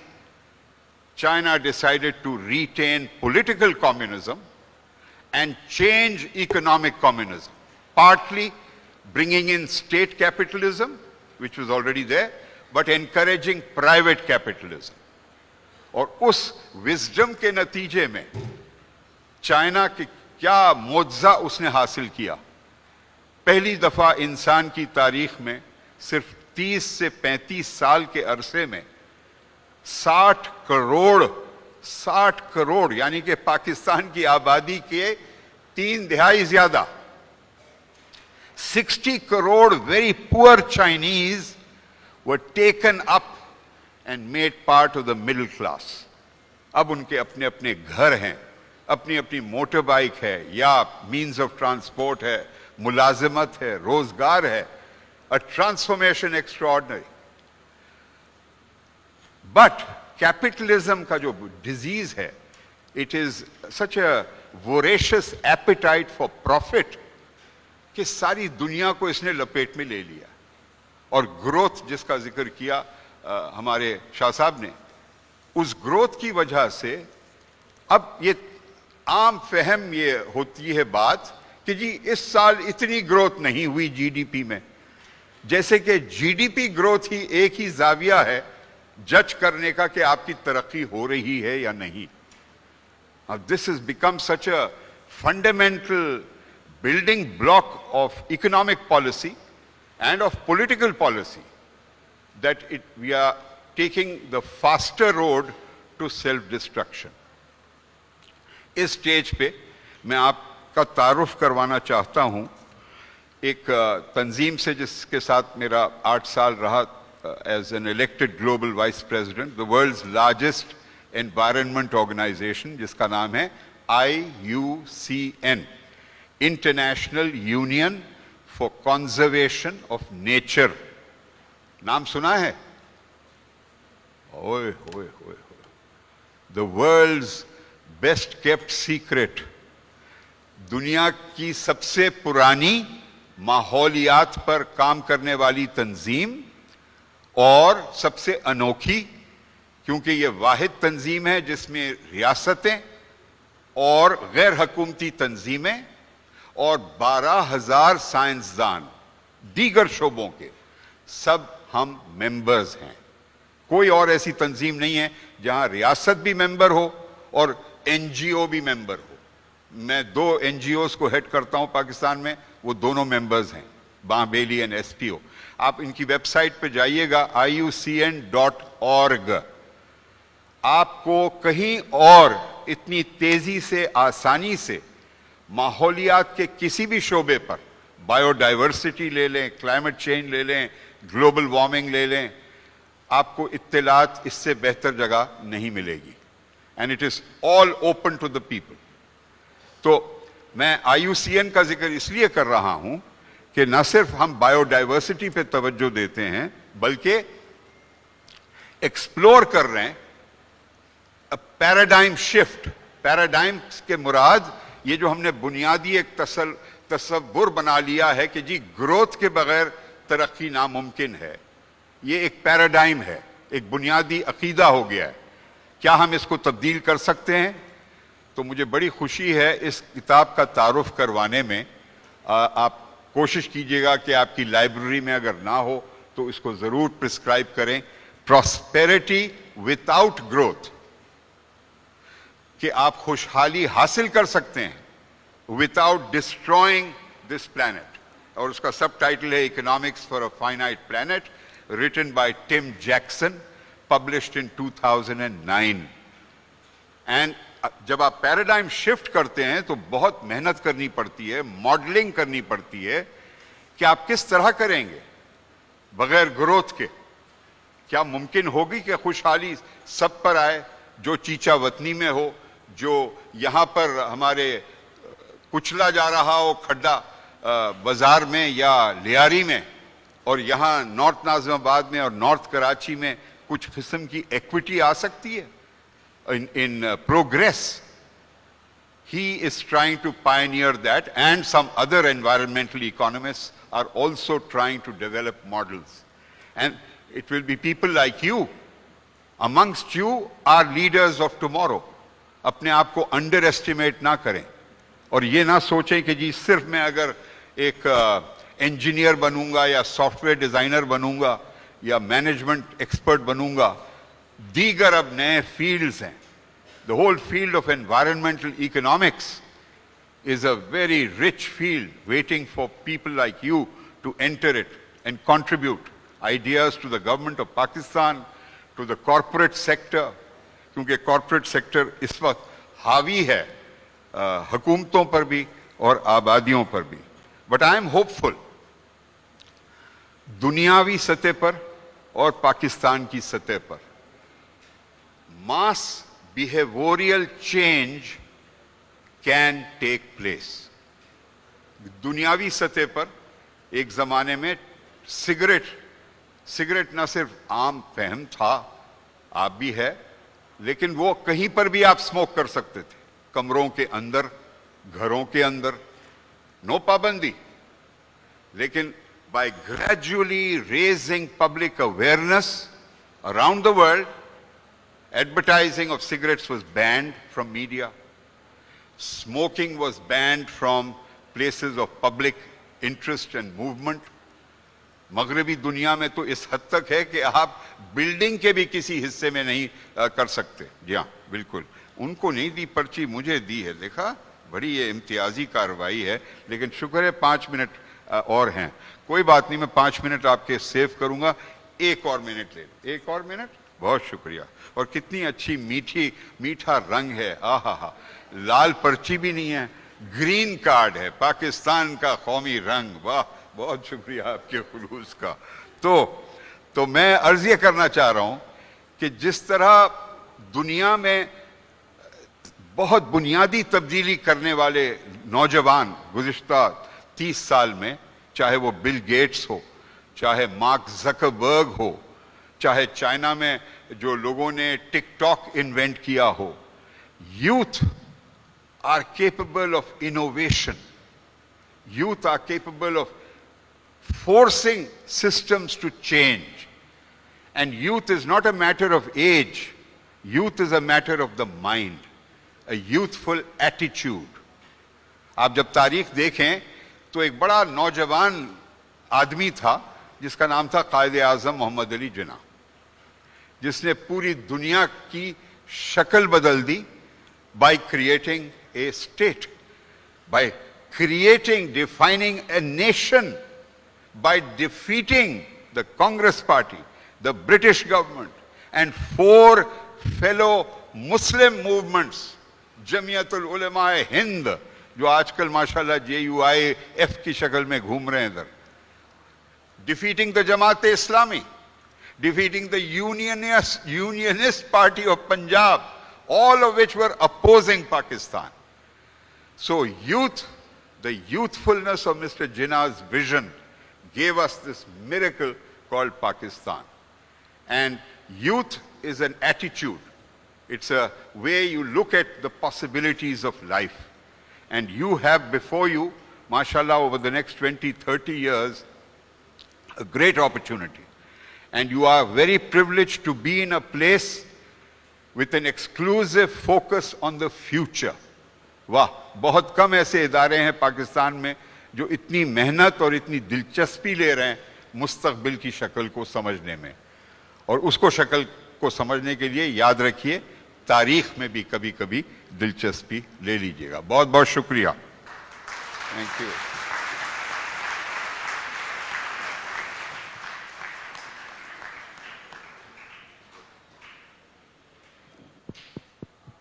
कि मेरे ख्याल में हम लोगों ने 2 बहुत ही अहम प्रेजेंटेशंस देखी हैं. एक शाह साहब ने हमें बताया कि एनवायरनमेंट की सिचुएशन अभी क्या है, पोल्यूशन कितना कंट्री ने कितना किया, कॉज इन्होंने बताई, progress, mindless progress to make more and more profit, greed basically, उसने हमें कहाँ पहुँचाया है, ओवर कंजम्पशन जो जावेद जब्बार साहब ने बताया हमें. तो अब हमारे पास इस पूरे क्लाइमेट क्राइसिस के हवाले से जो अहम तरीन सवाल है वो है क्लाइमेट जस्टिस का. और उस क्लाइमेट जस्टिस के हवाले से हमें यही समझने की कोशिश करनी है कि पहली दफ़ा COP27 में उन्होंने लॉस और डैमेजेस के पेमेंट करने का उसूली फ़ैसला किया, लेकिन इस फैसले के बावजूद भी कौन ये पैसे देगा? क्या ये वेस्टर्न डेवलप्ड कंट्रीज़ या ग्लोबल नॉर्थ ये फंडिंग करेगा, या इमर्जिंग इकोनॉमीज़ भी जैसे कि चाइना, जिसके यहाँ से अब पोल्यूशन آلموسٹ ڈبل سے بھی زیادہ وہ یو ایس اے کے مقابلے میں کر رہا ہے. تو کون ہے ذمہ دار اس کا کہ یہ ہمیں یہ ڈیمیجز کے لیے پیسے ملیں؟ اور کیا ان کے پاس پیسے موجود بھی ہیں یا اب پیسے ہی نہیں ہیں؟ کیونکہ آج جیسے کہ جاوید جبار صاحب نے کہا کہ capitalism is a curse. That is what is taking us towards greed, more and more profit, progress, just GDP growth, nothing else. تو اب اس صورتحال میں ہم کہاں پر کھڑے ہیں؟ اس ڈیلما سے ہم کیسے نکلیں گے؟ کیا کہیں سے غیبی امداد آئے گی گلوبل نارتھ سے یا ایمرجنگ اکانومیز سے, یا ان مسائل کو ہم کو خود ہی لوکلی حل کرنا ہے؟ یہ وہ سوالات ہیں جو ہمارے دماغ میں ہیں اور جو ہم اس کانفرنس کے حوالے سے جس پہ ہم نے فوکس کیا ہوا ہے. تو آپ لوگوں کو کوئی بھی سوال کرنا ہو جاوید جبار صاحب سے, جو کہ پاکستان کے ایک لیڈنگ فیوچرسٹ ہیں.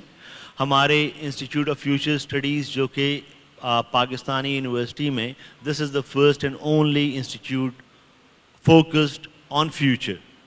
تو اس انسٹیٹیوٹ میں ہمارا سوال اینٹیسپیشن کا ہے, آگے کیا ہوگا؟ ابھی ہم آلریڈی کلائمیٹ کرائسس کے مڈل میں بیٹھے ہیں. ہمارے بلوچستان میں, سندھ میں ابھی تک بہت ساری زمین پہ پانی ہے, کراپس نہیں ہیں, فصلیں جا چکی ہیں. اگلے نومبر تک شاید پھر ہمارے پاس نئی فصلیں ہو پائیں گی. اس وقت تک ہمیں ان لوگوں کے لیے شیلٹر کیسے ہوگا, کھانا کیسے ہوگا, کپڑا کیسے ہوگا, ان کے پاس بیج کہاں سے آئیں گے, ان کے پاس میڈیسن کہاں سے پہنچے گی؟ جاوید جبار صاحب بہت عرصے سے سندھ میں کام کرتے رہے اپنی رضاکار تنظیم کے ساتھ, ان کا بہت تجربہ ہے. آپ لوگ پلیز فیل فری, اسپیشلی آپ لوگ ینگ لوگ ہیں, آپ کے پاس بہت سارے اس حوالے سے سوالات ہوں گے. آپ اس موقع کا فائدہ اٹھائیے. ان دونوں دانشوروں کو جو ہمارے ملک کے آپ کے سامنے بیٹھے ہوئے ہیں, ان سے آپ سوال کیجئے, چاہے وہ آپ کے کتنے ہی خطرناک سوال کیوں نہ ہوں. جی بہت شکریہ دونوں مہمانان گرامی کا کہ آپ تشریف لائے. تو میرا سوال ڈاکٹر جمال صاحب سے, اور پھر اگر جاوید جبار صاحب بھی اس میں ایڈ کرنا چاہیں. تو ڈاکٹر صاحب, جس طرح آپ نے پریزنٹیشن میں بھی بتایا اور ہم بھی دیکھ رہے ہیں ہسٹوریکل ڈیٹا, یونائٹڈ نیشن کا جو کنٹریبیوشن رہا پولوشن میں لاسٹ 300 ایئرز میں, اور ورسز جب ہم اب لیٹسٹ ڈیٹا دیکھ رہے ہیں جس میں ہم دیکھ رہے ہیں کہ چائنا کا جو ہمارے پاس پولوشن میں جو کنٹریبیوشن ہے, تو یہ دونوں آپ جو دو سیکٹر سے یا دو ہمارے پاس ڈیولپ کنٹری اور ایک ایمرجنگ ڈیولپ کنٹری بننے جا رہا ہے. اور پھر جس طریقے سے ہم دیکھتے ہیں کہ ڈیورنگ دی وار کال کا استعمال بہت زیادہ ہو گیا, اور ہم جیسے ملکوں کے لیے جن کو اب گروتھ کی طرف جانا ہے, جس طرح آپ نے پریزنٹیشن میں کہا کہ ہمارا کرنٹ ڈیلیما ہے کہ ہم کس طریقے سے آگے بڑھیں گے, اور اگر ہم ڈی گروتھ کی طرف جاتے ہیں تو پھر ہمارے لیے سسٹینیبلٹی اور ہمارے لیے اپنی ریہیبلیٹیشن, ریزیلینس, ان تمام چیزوں میں آپ اس کو کس طریقے سے اس ڈیلیما کو دیکھتے ہیں؟ Thank you. Thank you Salman صاحب. سو جو بھی ڈاکٹر صاحب فرما رہے تھے, صرف اس میں اضافہ کرتے ہوئے آپ ہی کی بات کا جواب دوں گا. تو جب کیوٹو پروٹوکول اس کی سائننگ سے پہلے 98 کی غالباً بات ہے, تو جو تھا یہ جناب اس وقت فرسٹ ٹائم ریئلائز ہوا, 91 سے چلا آ رہا تھا وہ ریو کی کانفرنس ہوئی, اور پھر آہستہ آہستہ بلڈ اپ ہوا, IUCN کا اس میں رول ہے اور NGOs کا. تو جو پہلا جھگڑا یا جو پہلا بون آف کنٹینشن آئی وہ یہ تھی کہ جناب وہ کنٹریز جن کا جو کنٹریبیوشن ہے in terms of carbon emission, they should pay, the polluter pay principle ہونا چاہیے. جتنا زیادہ آپ آلودگی پیدا کر رہے ہیں اتنا ہی آپ کو جو ہے وہ کنٹریبیوٹ کریں. اب وہ کسی ریپریشن کے طور پہ کریں, کیش میں کریں, کاربن کریڈٹس کی فارم میں کریں, کسی اور شکل میں کریں, مگر you have to give it back, you can't just go on with a free ride. پہلا تو مسئلہ ہے. اچھا, اب جب لسٹ ڈاؤن کیا گیا تو زمانے میں جو ہے چائنا نمبر 3 یا 4 پہ تھا, اب آج نمبر 1 پہ ہے. تو جو پہلا جو پرابلم آئی, اور ابھی بھی یہ پرابلم ہے, جس کی وجہ سے یونائٹڈ اسٹیٹس نے اس وقت بھی ریٹیفائی نہیں کیا, اور it took a very long time. Bill Clinton کے دور میں بھی, اس کے بعد میں بھی, they did not ratify the Kyoto protocol. انہوں نے کہا جی بات یہ ہے کہ چائنا کا جو cumulative China was not put in the category on the development world, the developed world, they were put into the other category. تو وہ دو ایک مائنری قسم کی کیٹیگری بنا دی. انہوں نے کہا جی یہ پولیوٹرز ہیں, یہ وہ ہیں جو کہ افیکٹڈ ہیں. China was actually placed on the other side. The problem that happened was that United States یا اور کنٹریز نے انہوں نے کہا کہ جی ان کا تو اگر آپ دیکھیں جو ان ٹرمس آف کنٹریبیوشن ہے ٹنس آف CO2 کی ایمیشن میں, تو وہ تو تقریباً برابر ہی ہے, مطلب زیادہ نکل گیا ہے. تو they should also be contributing in the reparation somehow. Reparation کا لفظ تو استعمال نہیں کر رہے تھے. China came up with a different argument.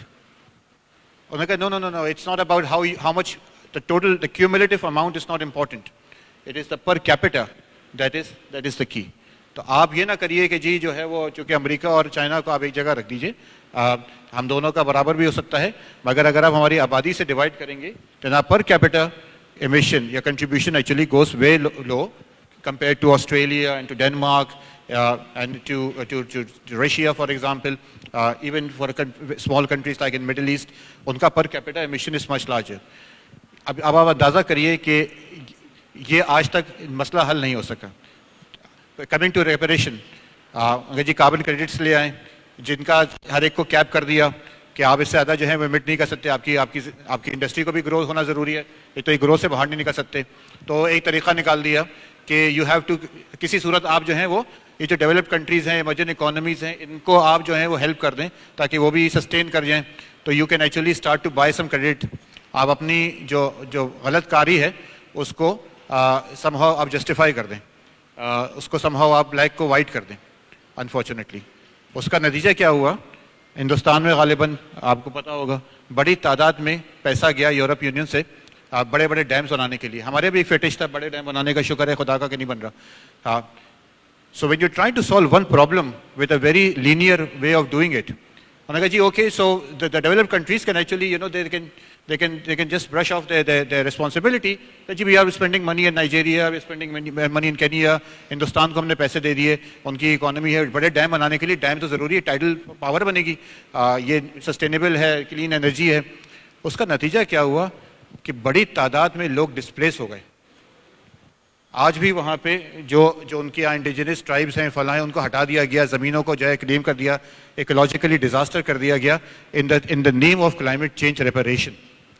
Number 2 سن لیجیے, امریکہ میں یہ دماغ میں آیا کہ صاحب کہ جی وہ bio fuel is the way to go, ہے نا, we should stop using fossil fuel. آپ کیا کریں, what is the best source of bio fuel? وہاں پہ بسیں بھی چلتی ہیں بایو فیول پہ. کون, اگر دبا کے کون کی کلٹیویشن کریں, you can actually extract palm. یہی کام انڈونیشیا میں بھی ہوا, پام سیڈ آئلس کے اوپر جی جو ہے وہ اب ہم جو ہے وہ فاسل فیول کے بجائے ہم یہ بایو فیول استعمال کریں گے. It is sustainable, it is clean, جیسے آپ کی بات ہو. اب یہ ریپریشن, تو اس کا نتیجہ کیا ہوا, جب مارکیٹ کی گروتھ کا مائنڈ سیٹ رہے گا تو ڈیمانڈ بڑھنی شروع ہو گئی, کیونکہ جی ہم تو جب رسپانسبل نیشن بن گئے ہیں امریکن. تو انہوں نے کہا کہ جی اب ڈیمانڈ بڑھ گئی کون کی, جب کون کی ڈیمانڈ بڑھی کیونکہ وہ بایو فیول کے لیے استعمال ہو رہے, پیپل اسٹارٹڈ ٹو تو جو لینڈ اونرس تھے they started selling lands for cultivation for corn. Market بڑھ گئی نا. اچھا تو ایک لمٹ ہوتی ہے, لینڈ فائنائٹ ہے, جیسے بھی وہ تذکرہ کر رہے تھے جواد صاحب, بھائی دنیا تو فائنائٹ ہے, لینڈ از فائنائٹ. جب لینڈ ختم ہو جائے گا ایگریگیبل لینڈ, تو پھر کہاں سے کلیم کرو گے لینڈ کو؟ زمین تو کوئی انفائنائٹ نہیں ہے. پھر آپ کیا کریں گے جب آپ کے پاس, آپ نے کہا کہ جی all in the name of climate change اور reparation and mitigation of impact, آپ کیسے کون کی کاشت کو بڑھا کریں گے؟ یو اسٹارٹ ڈیفارسٹیشن, جنگلات کو کاٹنا شروع کر دی. زمین کو کلیم کریں گے, کہیں نہ کہیں سے تو زمین کلیم ہونی ہے نا. تو massive deforestation resulting in very sharp decline in biodiversity. سو آپ کے جو جواب ہے وہ میرے پاس, اس کو مجھے بتانے کا مقصد سے یہ, دیر از نو ون وے. ہمارے پاس یہ گلوبل سسٹم جو ہے وہ نہیں کام کرتا. آپ کا ہر کمیونٹی کو خود فیصلہ کرنا ہے, مگر ایک گروتھ مائنڈ سیٹ سے نکل جائیں. وہ ہمیں یہ بتایا گیا بچپن میں میرے کہ جی وہ پتھر کے زمانے کے لوگ تھے, ہم ترقی یافتہ لوگ ہیں. یہ آج تک کسی نے نہیں پڑھا کہ جو پتھر کے زمانے کے لوگ تھے کیا وہ خوشحال تھے؟ سم ہاؤ آپ سب کے ذہن میں یہ چیز ہے کہ جی جو اسٹون ایج تھی وہ actually people were in a terrible situation. In fact they were not. Nobody tells us that. تو یہ that is the only way, unless we get out of this fetish, any solution that we will try to see will still be marred. اس کا ایک counter effect ہوگا. ہم نے یہ 2 آپ کو ایگزامپل دے دیے, میں can come with more examples every time. تو اب ہم کریں کیا؟ فیوچرسٹک اسٹڈی ہے. ہم صرف یہ کر سکتے ہیں کہ وی ایکسپلور دا پاسبلٹیز کہ اچھا اگر ہم یہ سولوشن پروپوز کر رہے ہیں تو کیا کہیں اور تو ہمیں اس کا نقصان نہیں ہو رہا. Again we can not predict the future. There is no way future can be predicted, it can only be anticipated. بس یہ اتنا سا فرق ہے. ہم پریڈکشن کریں گے تو اس کا مطلب ہے کہ ہمیں تو پتہ ہے, ہم تو کنٹرول کر سکتے ہیں, ہم کنٹرول نہیں کر سکتے. سوری آپ کو You answered very comprehensively. He's answered very comprehensively. And to be fair to China, China को बदनाम करते हैं और कुछ हद तक जायज़ तौर पर दोस्त. China ने एक काम किया है. Beijing used to be the most smog-ridden, infested capital. गुज़िश्ता 8 साल से इतने सख्ती से, क्योंकि वो एक वन पार्टी स्टेट है, जो कम्युनिस्ट पार्टी कहती है वही होता है, किसी और को इजाजत ही नहीं है. वो पार्टी के अंदर डिबेट आप कर सकते हैं, लेकिन once the party decides it is administered across the country. तो बीजिंग का जो लेवल ऑफ स्मॉग है has declined dramatically, which is a very encouraging sign. They have developed a whole philosophy of ecological civilization. Chinese का जो concept है, the new to trying to integrate the paradigm of ecosystems, कि हर जहाँ भी इंसान रहता है और कुदरत के साथ इंटरैक्ट करता है उसको कहा जाता है इकोसिस्टम. इकोसिस्टम के साथ किस तरह हमारा रिश्ता होना चाहिए पूरे कौमी सतह पर और माइक्रो लेवल पर भी. So they are serious about it, they are working on it. So there is hope. मेरा नाम सोबिया अनवर है और मेरा सवाल ये है सर कि हम क्लाइमेट जस्टिस की बात करें. COP27 के अंदर इस बार डैमेज एंड लॉस फंड की बात हुई.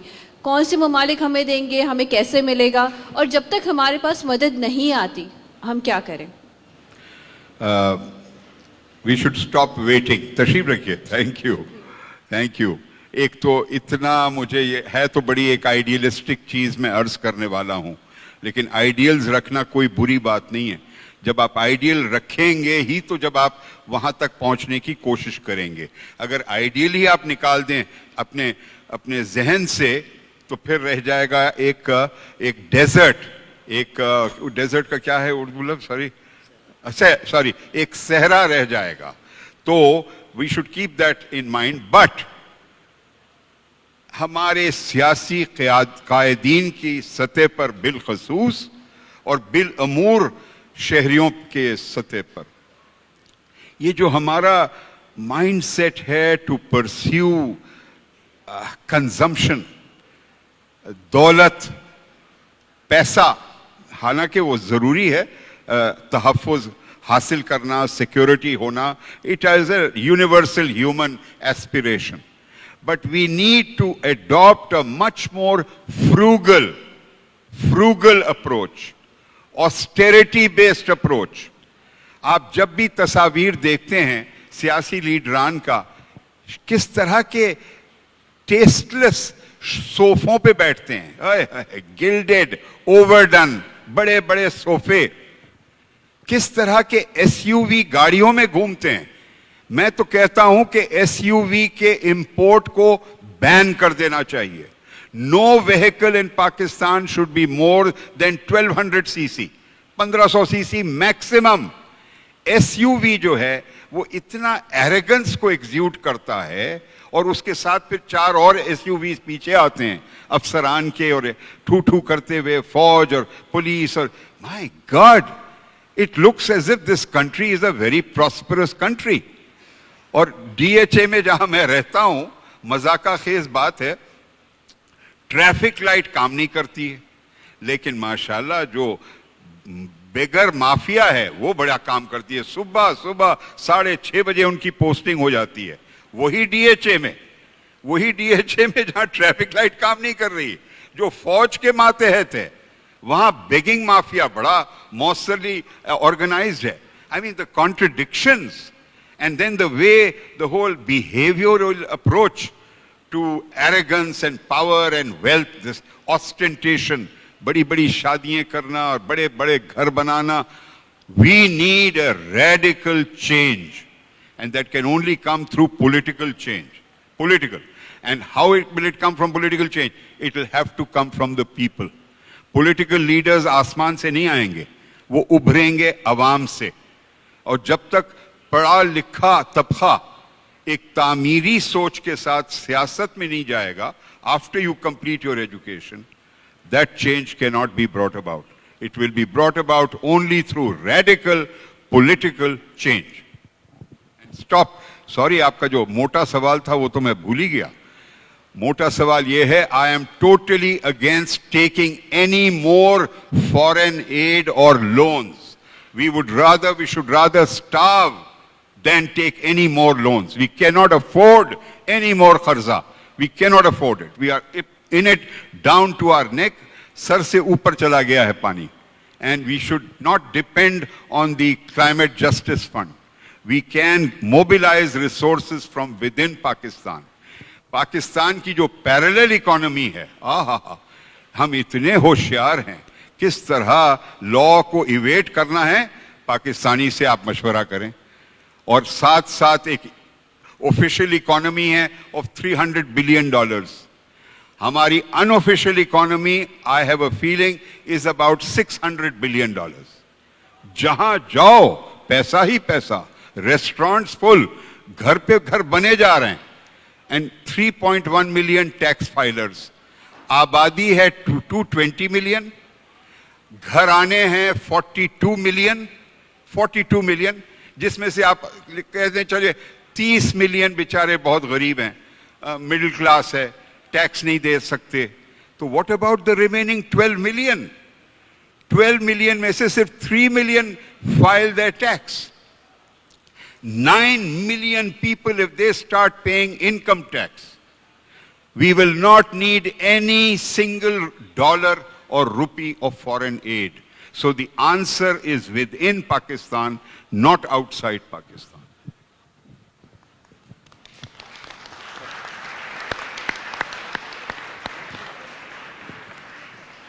एक और सवाल हम लोग ले सकते हैं. मेरे ख्याल में हम लोग टाइम से एक्सीड कर गए, तो एक और सवाल हम ले लेते हैं. जी. तो सर अस्सलाम वालेकुम सर. तो सर मेरा ये सवाल था कि जैसे कि हम सब ने डेटा के ऊपर और फ्यूचर प्लानिंग के ऊपर बात की हमने, कि जैसे डेटा की बहुत इंपॉर्टेंट है फ्यूचर्स के अंदर. हम जितना भी जो भी काम हो रहा है आज से पहले से भी लेकर और आगे भी जितना भी काम होगा वो सारा डेटा से ही हो रहा है. तो इसी तरीके से हम डेटा को अगर हम पाकिस्तान में इस्तेमाल करें, जैसे सर ने कहा था कि दिल मांगे मोर या जितनी भी जो हमारी एडवर्टाइजमेंट चल रही हैं, तो अगर हम इन्हीं चीज़ों को एक पॉजिटिव वे में लेके चलें, जैसे अगर हम ये कहते हैं कि अगर दिल मांगे मोर की जगह हम ये चीज़ लगा दें कि फैमिली प्लानिंग को, जैसे आपने कहा था, इसको लगा दें. और जैसे ट्री प्लानिंग होती है, जैसे हम ग्लोबल वार्मिंग के हिसाब से, जैसे हम हमारा जो इन्वायरमेंट जो डिस्टर्ब हो रहा है, सारा इस वेयर्स हमारी जितनी भी डिस्टर्ब हो रही हैं, अगर हम इन्हीं चीज़ों को इसकी जगह इन चीज़ों पे इस्तेमाल करें तो इससे हमारा बहुत फ़ायदा हो सकता है. और हम इसको किस तरीके से कर सकते हैं. और दूसरी बात मेरी ये थी कि हम एक न्यूक्लियर कंट्रीज़ हैं उनमें शुमार होते हैं, जो बहुत स्टैंडेबल कंट्रीज़ हैं और जिनका एक वर्ल्ड वाइड में नाम आता है कि यार पाकिस्तान एक बेहतरीन कंट्री है. पर अगर इनसाइड हम देखा जाए तो हम बहुत ही पीछे हैं दूसरे ममालिक से. और हमारे पास हर चीज़ की रिसोर्सेज है, मादनियात हमारे पास इतनी ज़्यादा हैं, ज़खायर हमारे पास इतने ज़्यादा हैं, तो हम उनको यूटिलाइज़ क्यों नहीं कर पा रहे हैं. ऐसी कौन सी ऐसी वजूहत हैं जिनकी वजह से हमारे पास पॉलिटिक्स भी बहुत अच्छी है और इतने बेहतरीन पॉलिटिक्स हैं कि वो अगर चाहें तो पूरी दुनिया को ही चेंज कर सकते हैं, पर हम ऐसी कौन सी ऐसी वजूहत हैं जिनकी वजह से हम इन चीज़ों को यूटिलाइज़ नहीं कर पा रहे हैं और हम आगे नहीं जा पा रहे हैं. Thank you sir. मेरे ख्याल में कोल के हवाले से ही आपका सवाल ज़बरदस्त. कोल के हवाले से डॉक्टर साहब, ये हम यूरोप में देख रहे हैं कि अब रशियन वॉर, जब ये वॉर हो रही है तो हम यूरोप में देख रहे हैं कि उन्होंने कोल का इस्तेमाल बढ़ाया है. हमारे मुल्क में कोल मौजूद है, हम इसको इस्तेमाल नहीं करते हैं. तो ये बहुत ही मेरे ख्याल में जेन्युइन सवाल है आपका. Thank you. मेरे पास बदकिस्मती से स्पेसिफिक जवाब नहीं है इस बात का, मगर मैं कोशिश कर सकता हूँ. ठीक है, इसीलिए जब आपसे अर्ज़ कर रहा था कि जो है मेरा ख्याल, I would kind of attend to what Dr. Saab is saying. एक प्रॉब्लम ये होती है, जैसे आपने दरख्त की प्लांटेशन की बात की है, थोड़ा सा मेरा ख्याल है जो शऊर है वो एक जज्बा होना अच्छी बात है, मगर कुछ शऊर भी साथ होना ज़रूरी है.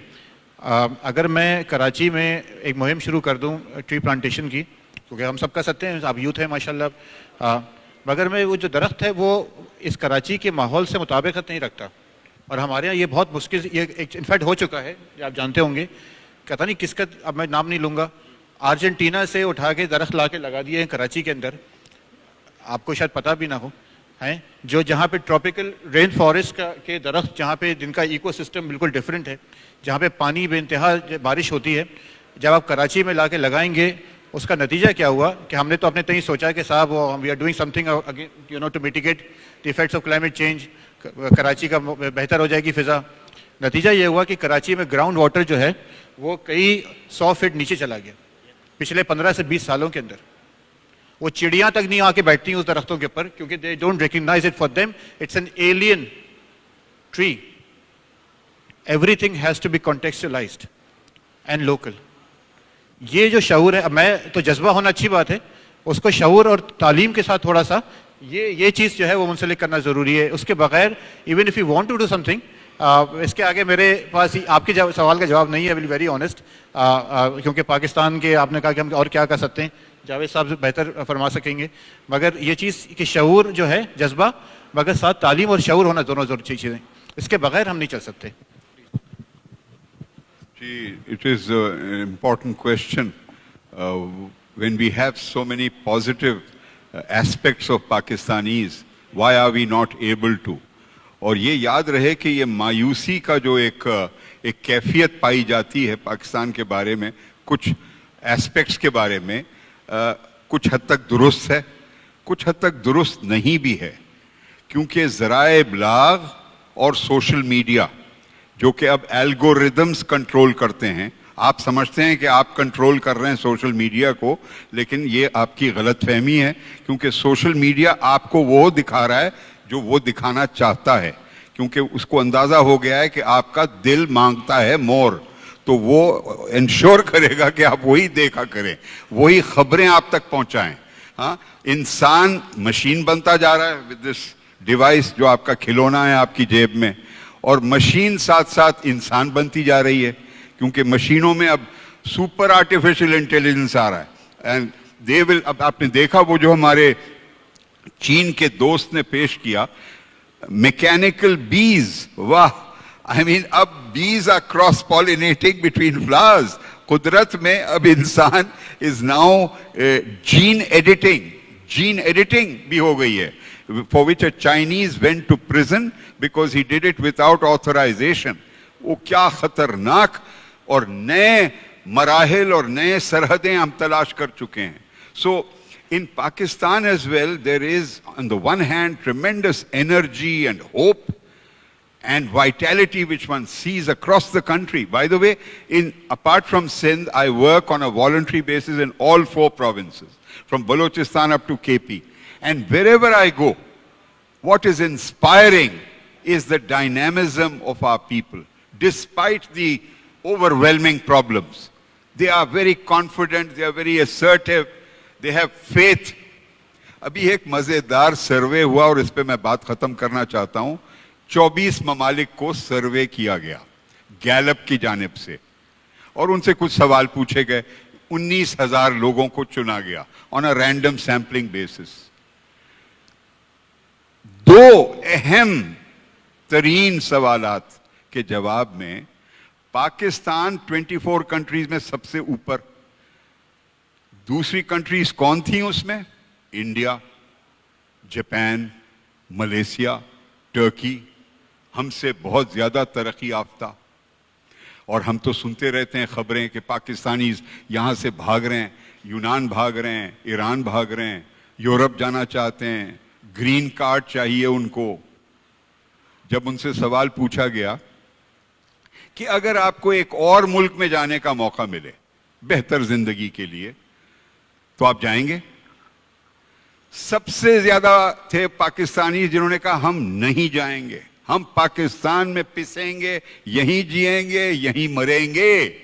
बाकी के 23 ममालिक के लोगों ने कहा हाँ हम तैयार हैं जाने के लिए। और हम जो कि इतने बदइत्मीनान महसूस करते हैं पाकिस्तान की कैफियत, Pakistan ranked highest in those who said no we want to stay in Pakistan. Second question, और इसमें कोई ताज्जुब नहीं है, लेकिन कितनी दिल हिलाने वाली बात, out of 24 country citizens who were asked, will you give up your life for your country? The highest number were Pakistanis who said 95% Pakistanis said we will give up our life. वाह वाह वाह, क्या बात है, ताली बजा लो, ताली बजा लो। और उनमें सिर्फ फौजी भाई नहीं थे बेचारे, वो फौजी जो आके अपने आप को कुर्बान करते हैं हमारे तहफ्फुज के लिए, इसमें सिविलियंस थे।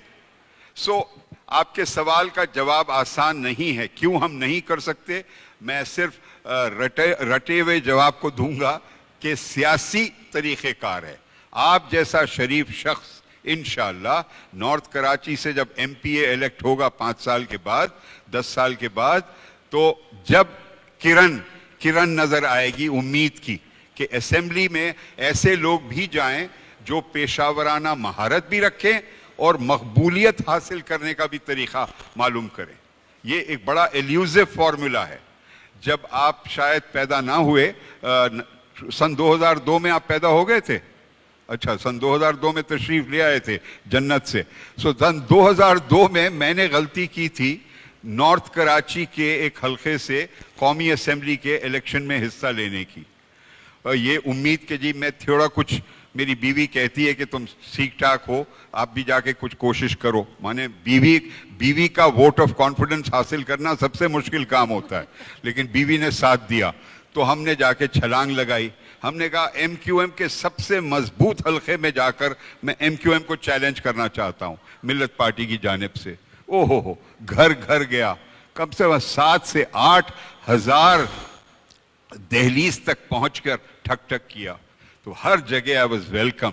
जावेद साहब आप तो बड़े पढ़े लिखे आदमी हैं वगैरह, बिल्कुल सपोर्ट हाजिर है वगैरह वगैरह। इलेक्शन का दिन आया, मेरे इलेक्शन कैंप में सन्नाटा और ऐसी शानदार शिकस्त हुई कि मेरा सिक्योरिटी डिपॉजिट भी वो हो गया, कॉन्फिस्केट हो गया। हाँ, क्योंकि लोगों ने कहा होगा जी आपका कोई पेशावरानी महारत वगैरह, हम तो देंगे वोट उधर। लेकिन हम हिम्मत नहीं हारे। It doesn't matter, one must believe in the mission.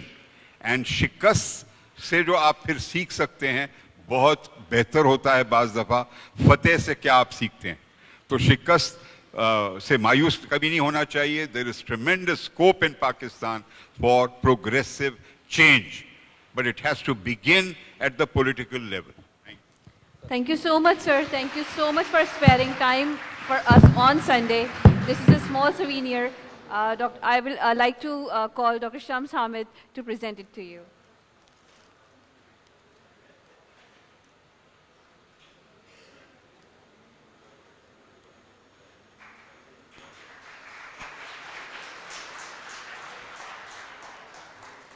The Honorable Senator Javed Jabbar Sahab, could you please come on stage?